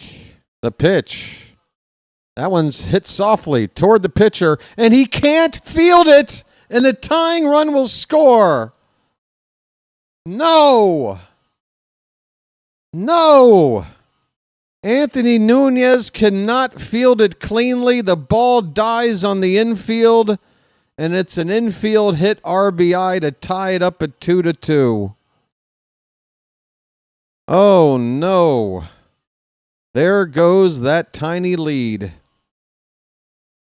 There it goes. When you don't take your chances. Yes, Chilo, didn't you type the exact same comment in? Did you have it like preset to put in? I mean, you already said it. That's exactly what we need to say again right now. God. Oh, it's classic Chilo. Folks, O'Neal Cruz takes strike 1. We got a 2-2 ball game in the bottom of the 8th. Obviously now, we need this out. 0-1 pitch. Outside, 1-1. Man, oh, Shevitz. I mean, almost a carbon copy of the comment from the previous inning. Oh, buddy. Pitch. Hit hard, but right to first. Alonso bobbles it, and he will dive and touch the glove touched the base with his glove to get the final out. Jesus Christ, the Orioles with butterfingers all over the field. The Pirates tie it up with some bad defense not helping. We go now to the 9th inning, tied at 2. Jeez Louise, folks. We got over 300 people here right now. Do me a favor, folks, if you wouldn't mind. If you're watching, please enjoy the coverage and stay as long as you'd like. I only ask that you help out the channel by hitting the like button. We're getting so close to 200, and with over 300 people here, I don't think it's greedy to try to get there. So help us out, folks. Hit that thumbs up at the bottom of your screen. These likes, when they build like this and a nice big number at the end, YouTube sees that and says, okay, channel, we're going to promote you a little more. We're going to push you up that algorithm a little bit, make you a little more visible to some new faces out there. That's what it's all about. That's what it's all about. So we're trying to get to 200. We're nearly there. Just a dozen, 13, baker's dozen away. Appreciate it, folks. There's a new sub right there. Free Indeed 7870. Welcome in, sir or ma'am. I can't tell with a name like that. I shouldn't, I guess, assume, but welcome in to the BirdWatcher Channel. Thank you so much.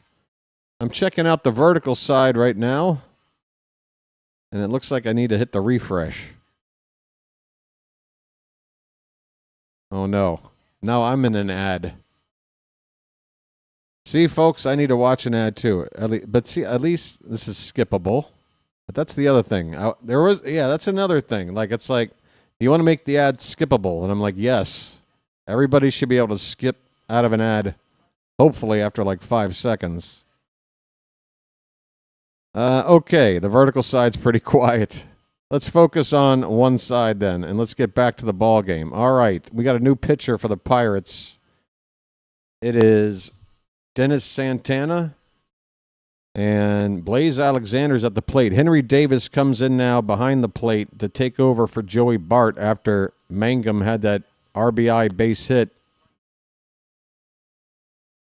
Swing and a miss, Alexander. The count is 1-1 on Blaze. Where are you at? I do believe I'm on fire.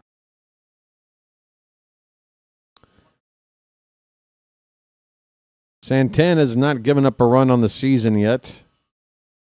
Pitch inside to Blaze. It's 2-1. 5 innings of work in 5 appearances. He's only given up 1 hit and 2 walks. Just 3 base runners in 5 innings from Santana. 2-1. That's hard hit. But the second baseman gobbles it up and will throw out Blaze Alexander for out number 1 here in the top of the 9th. Top of the order, it's Taylor Ward. Taylor? Oh, boy. And it sucks being a road team in a tie situation late as well. No control if you don't take the lead from here on out. Check swing foul from Ward. It's 0-1. Taylor Ward is 0 for 3 today. His average right now at an even 300.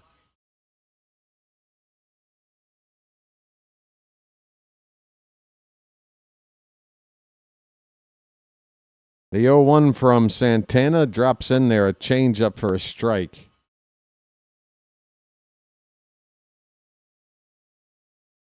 Gunnar is on deck. He will hit in this inning.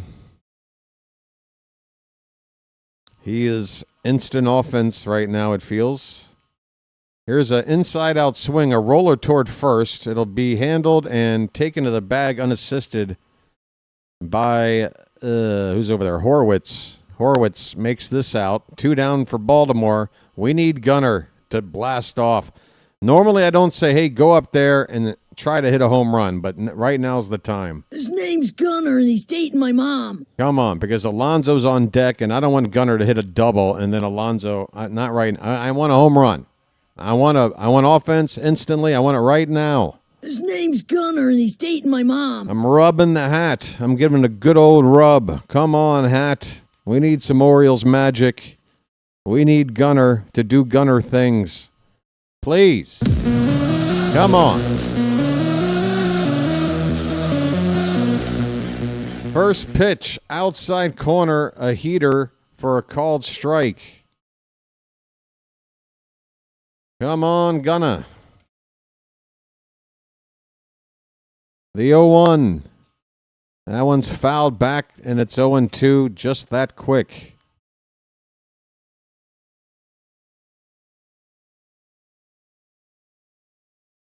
So the Orioles bullpen has already used Garcia, Wolfram, and Nunez for an inning.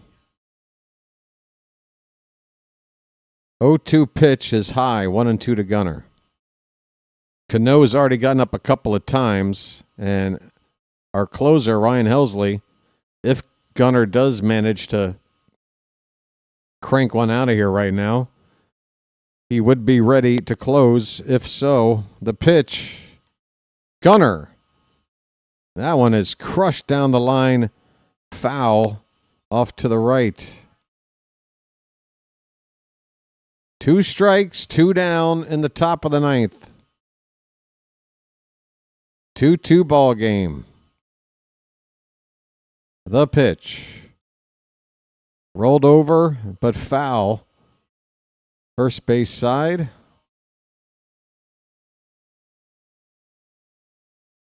Helsley may come in regardless.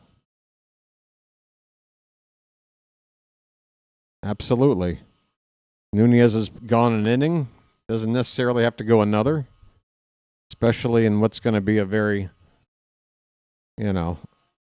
called strike 3. Gunner's going to challenge, and I don't think we're going to win it. Meanwhile, Santana is celebrating with a lot of gesticulating out there. That is a strike, and Gunner is now angry at the robot. Are you serious? Gunner, you made the challenge. Gunner is shaking his head, bro. There's no argument now. Gunner has got to quit with the complaining stuff. Dude, you challenged. You were wrong. Go back to the dugout and focus on the next half inning. It's a 2-2 game. Don't start getting the team morale down with your complaining right there, man. Come on, dude. Oh, God, we're going to the bottom of the 9th, tied at 2, guys.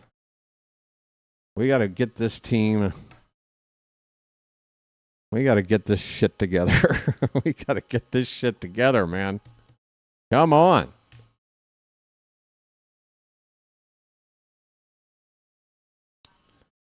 Oh, folks, 8 likes, 8 away. And I'll tell you what, I'll make you a deal, all right? Now we're talking. A deal for those watching, which is 300 people at the moment. 8 of you hit that like button that haven't already, and I'll stop bringing up the like thing for the remainder of the stream. I'll stop talking about it. I promise. Thumbs up, bottom of your screen, boom. Hey, Annie's here. Annie is sweeping in for another Magic membership gift. Given out to Welcome to Big Pat Sports Talk. There you go. Thank you, Annie. Annie, we got a really, really stressful game going on right now. Any advice for your pal BW here? I am stressing. Let me say thank you here. And I want to thank you very much for that. I really do. Oh, boy. So we will turn to our closer, Helsley, right now. It's not a save situation, so can't hit the save button, but I still can hit this one.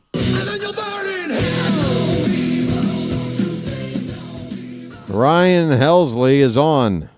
First non-save situation for him, 3rd appearance.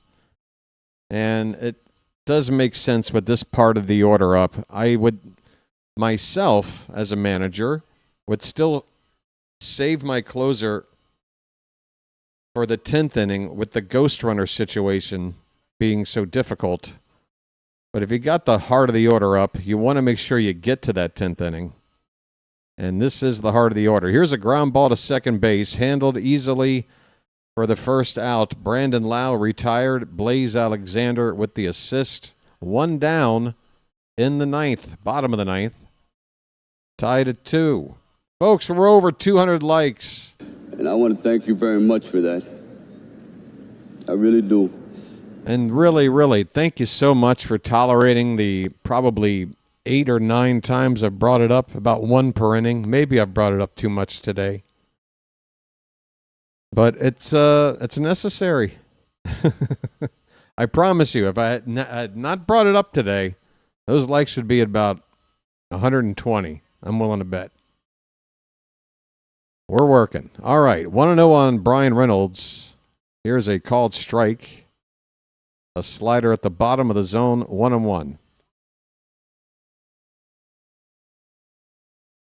I wonder if Helsley can go more than 1 inning, if necessary, into extras. If it's a low pitch count after 1 inning. Here's a ball hit in the air to left field. It's pretty deep. Going back, Dylan Beavers can't make the catch. It's off his glove. That nearly got out of the yard for a walk-off homer. Instead, it lands in left field off the glove of Beavers.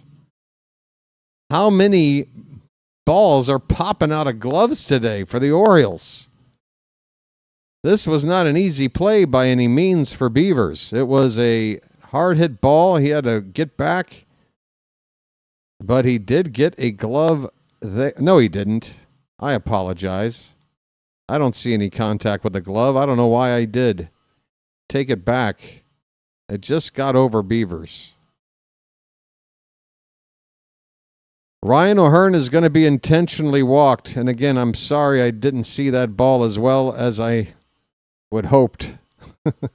I thought Beavers got a piece of it. The way the ball landed, maybe it was just the angle. It looked like it got a piece of the glove. Okay. It is Nick York, who is in the DH spot. He pinch ran for Ozuna and is now hitting for the first time today. He takes a slider low for ball 1. 2 runners on for the Pirates, but only 1 needs to score, and they walk it off. First and second, 1 down.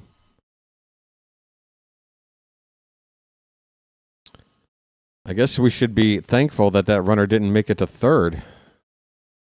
Swing and a miss. 1 ball, 1 strike. Something I probably should have noted quicker. Yeah, I mean, with that ball dropping in there against the wall, it's still just first and second right now. Ground ball could get us out of this right now. Here's a foul ball by York. It is 1-2. Oh, boy, folks. Where are my meds? I need some of those zonk you out pills after a game like this. Anybody got a prescription? The 1-2 to York. That one is low, a slider. Started low and almost went down to the dirt. It is 2-2.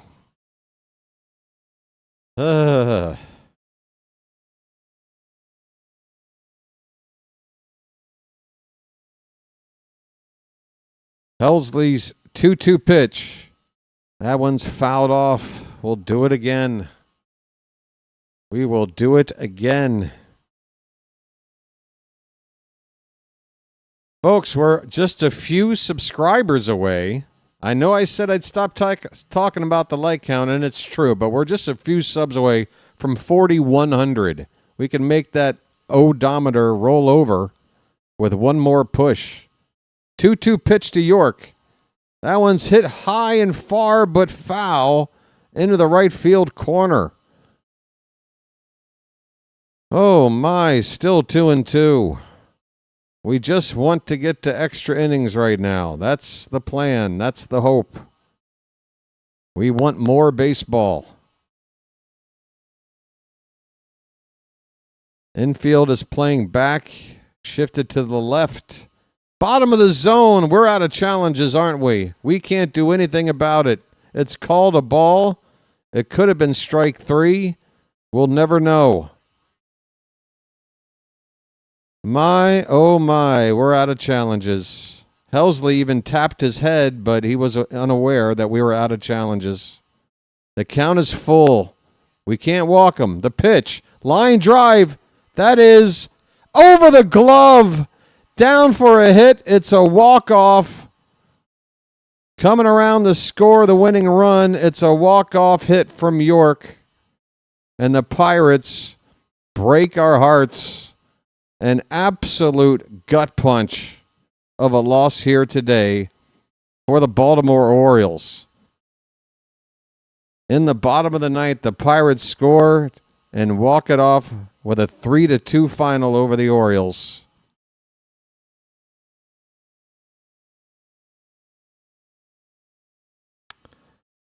I did not expect to feel this much hurt this early in the season, but I am feeling it right now. I can't even look at the chat right now, folks. I'd hate to see how you're feeling.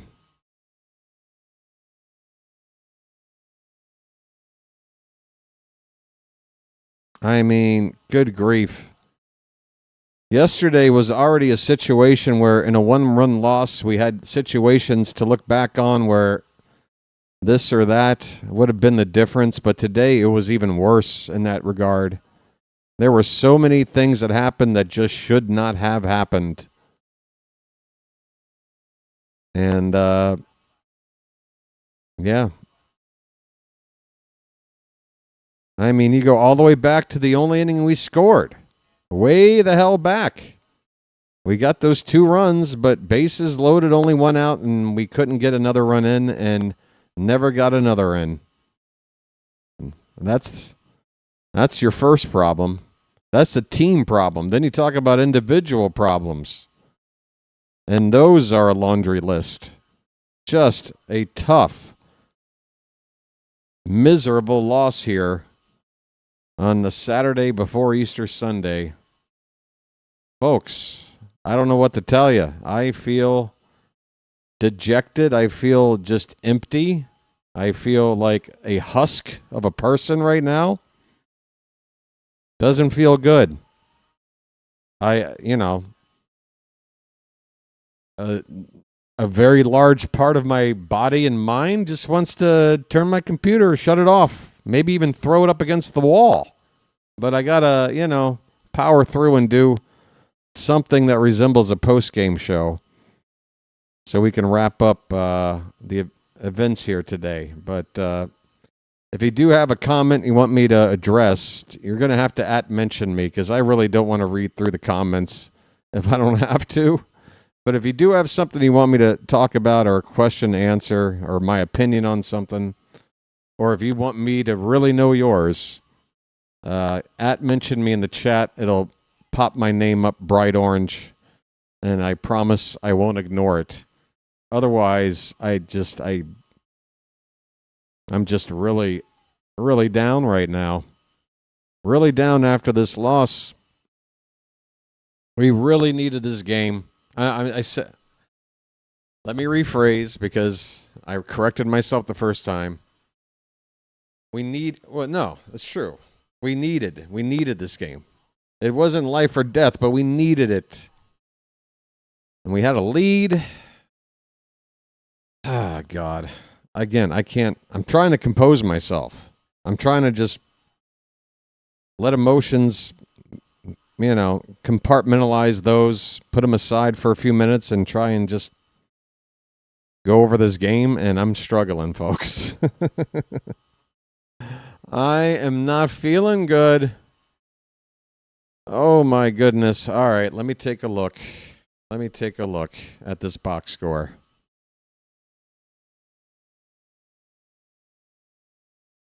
Pirates left 13 men on base today. We left 9.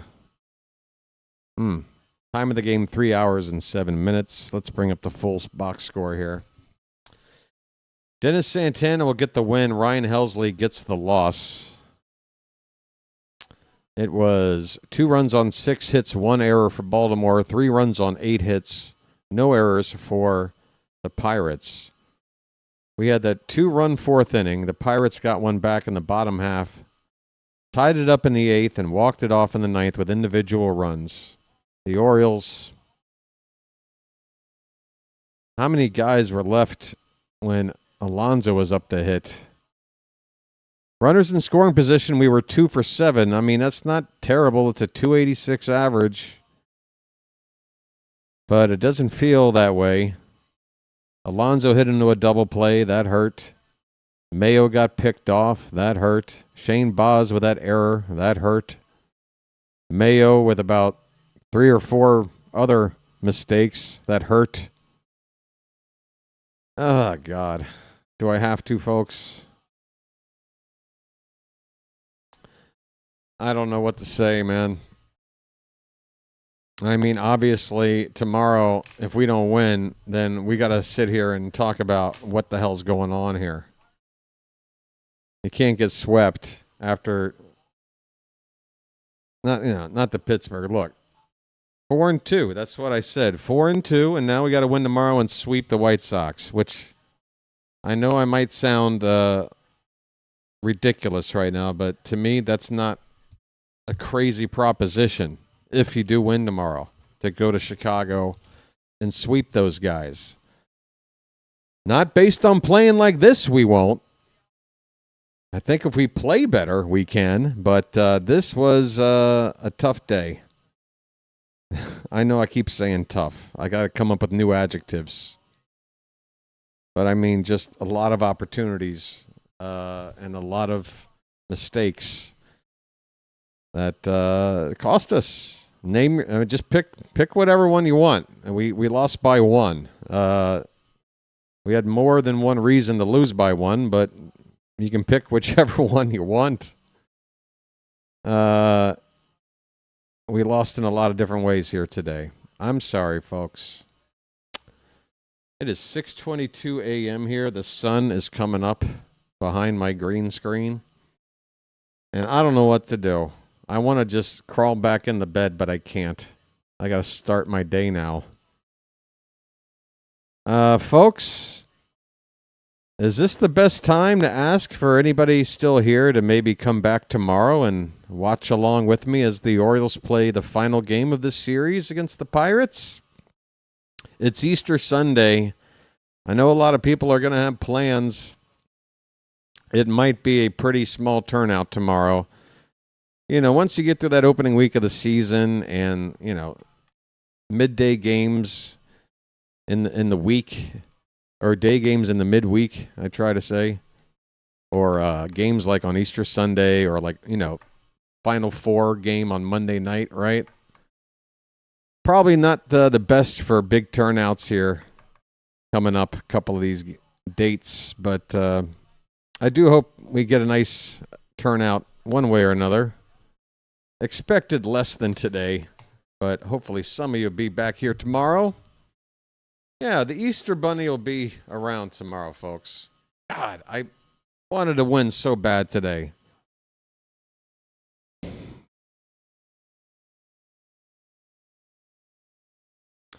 We're in a a threat level situation right now, okay? I'm not trying, there are people who say stuff early like, hey, this looks a lot like last season. It didn't take long for people to start talking that way, just a few games in. And I'm like, hang in there, it's early. This game today, this is a red flag kind of game. This is how do you respond after a game like this, after how we've been looking, 4 out of 5 losses? I mean, we got to turn it around right now. We cannot start falling farther and farther behind 500. We cannot. We are blessed with the schedule having the White Sox next. If we can salvage this game tomorrow and, 2 out of 3 is okay, but we really need to sweep the Sox. But, you just get back on the right track with at least a series win against the Sox, get back home, and then just build from there with a lot of time left to go. But tomorrow, if we lose, it's hard to not start just pointing fingers and going, all right, this person needs to go down to AAA, or this guy needs to get benched more often against lefties or righties or whatever. Like, it's time to start doing something before it gets worse. Yeah, so tomorrow's game, it's going to take me probably all day to try to get my mind back into the optimistic area. Because, again, I look at following my team the same way that the players should be, which is you can't be going in tomorrow feeling down about how things have gone already. It's not going to help you win tomorrow. It's not going to help. So you got to go back out there and try to win. And I'm going to go back out there tomorrow and root them to win. They need it really bad, folks. All right. I'm going to see if anybody is live streaming right now, and I will redirect you over. Another play-by-play person. Oh, there's a BW. Nobody mentioned me, but I see a yeah BW. Scott says, yeah, BW, I'm bummed. 2 games below 500, and we're so close to the end of the season with only 100. You got me, Scott. When I started to read the comment, I was buying into it being, like you were coming from a real place. You're being sincere, but you were just taking the piss. Yes, the agony with only 154 games left to go. Folks, again, yeah. There is somewhere between don't worry about anything yet, which is how I felt before this game today, and oh my God, our house is on fire, panic, run, fire this guy, cut that guy. I'm not there yet either. I'm right here right now, over in the middle.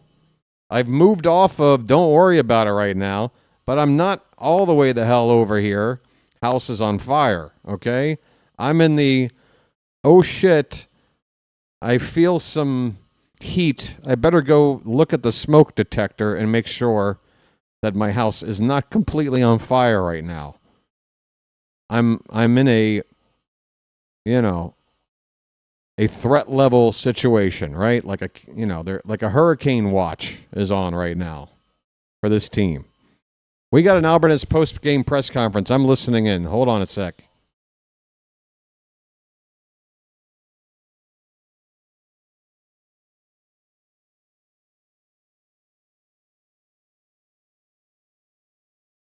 Did he just say our defense was good? He didn't just say that.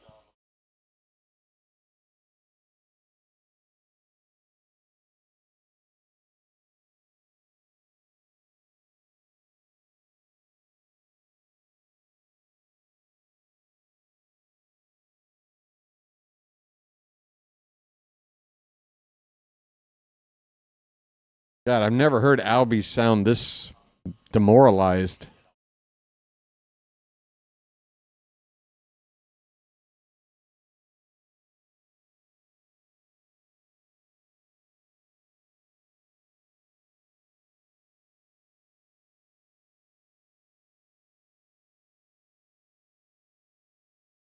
One moment, Spigot. I got plenty of nice things to say about the Orioles. I love this team.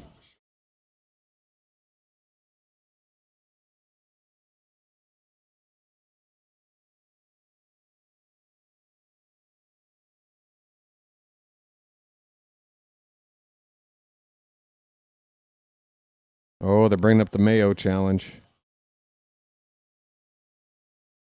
And the Gunner challenge.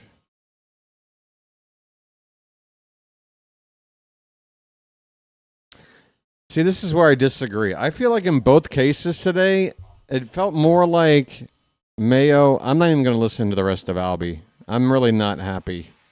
Oh, they just cut away anyway. Okay, no problem. But yeah, here's the deal, okay? I feel like both Gunner and Mayo, when they challenged today, I felt like they just didn't want to get struck out. They were just kind of hoping for the best. It wasn't like I'm convinced that's not strike three. It was I don't want to strike out here, and I've got a way to maybe get another chance. Let me challenge. And that's not the way to use a challenge. You use a challenge when you are convinced that the pitch is not in the zone. Not because you don't want your at-bat to end in a strikeout. You feel me, folks? I feel like that's what happened both times today. And then what happens? Late in, Helsley would have had strike three. We don't have a challenge. Pittsburgh walks off a batter later or whatever. It sucks. So Spigot wanted me to say something nice about the Orioles. All right. The Baltimore Orioles Baseball Club is a sports team, and I love them dearly, more than anything, really, in life. I would take a bullet for this team. And, yeah, I think we've got a good roster of players. We've got a new manager that I think is kind of learning some things here. It is a big league managing. I'm also, I don't know. There's been talk about how much influence. I don't want to get too much into this, okay? I think it's all speculation for me. If somebody's got some real evidence to point out, to support this sort of thing, then give it to me. But otherwise, it's speculation. But there's a lot of people out there that think that since the days of Brandon Hyde and then Mansolino and now Albarnez, that Mike Elias is having a lot of input on a lot of the decisions that are being made with this team, that our manager is sort of, not given the freedom to kind of run the team their way. That's something I've heard. How much truth is there to that? I don't know. But if it were true, I don't like it. I think if you want a manager to help your team the best way possible, you let that manager do his job, and you stay out of it. You stay in your lane. Manager stays in their lane. You're allowed to have altercations and disagreements and fight over some of the decision making. That's fine. But best managers I know, they are mavericks. They call the shots. I hope Albarnez is going to be allowed to call the shots, and that he's not somehow, influenced or sort of under orders to make certain decisions for the team. If I ever found out that there was evidence to prove that, I would be extremely upset. I don't know what you guys think about that. Again, it's all speculation. I don't know if it's a way to just give us an excuse as to why things aren't working out. I don't know if we just want another reason to put the onus on Elias. I don't know. But I just don't see how an organization is in a good spot when the GM tinkers beyond the front office. Even if it's Billy Bean or whatever the hell. Anyway, all right, I see comments, but it's just hard to read them. You guys done? I think I'm done. I'm spent. I forgot to check and see if there's a place to go. And we're under 100 people in the room now. I better hurry up and wrap it up before it gets embarrassingly thin in here. I want to thank everybody that showed up today. And I really feel bad about this loss. Phillies at Rockies, is that still happening? Let's see. That is coming up. Okay, I guess maybe JJ starts his streams like way early with like a countdown clock. So he's already live, but the game he's calling isn't going to be on for like another half an hour. But it's the only live event that I see on my list, so I'll redirect you over there. I don't expect you guys to just sit there for half an hour waiting for an event to start. But if you get redirected over there, you can just tap the like button if you want and then leave. I'm sure JJ will appreciate that, and that'll do. Folks, you almost got to 4,100 subscribers today. I'm not going to sit here and go yay because, I will trade a win for any growth on the channel any day, especially right now. Please. How about this? Hey, tomorrow, if we win, nobody has to subscribe and nobody has to like. If we win. Now, that involves, I guess, taking your like away if you already put it in there, if you walk in here. I don't know. But I just want to prove. I'm going to put my money where my mouth is. I don't want anything. I just want to win. Okay? Please. It's going to be Chris Bassett on the mound against Braxton Ashcraft for this final game tomorrow afternoon. The first pitch is at 1:35, and I'll be on the air at 1:20. Is that correct? I think so. That's what I got on the board here. Okay, folks. Signing off for now. Thanks to the Charm City chat. Thanks to the mods. You guys do a great job as always. We did get... what do we get? A couple of new Magic members. Welcome aboard. And I appreciate all the support, guys. That's going to do it. Have a good rest of your Saturday, folks, if it's possible. This was a tough loss. And I'm going to just absorb it like John Coffey in the Green Mile. I'm just going to absorb all of that badness and just hold it in me and try to keep it from hurting the rest of this season. You know, I'm just going to take it in. And hopefully I'll spit it out into a horde of flies and it'll just go away. And tomorrow we come back and look better than this. Man, we got to look better than this. How many bobbled balls? Good God. I'm signing off, folks. Enjoy your afternoon. Until tomorrow, this has been the Bird Watcher, and I'll chirp at you later. Goodbye, everybody.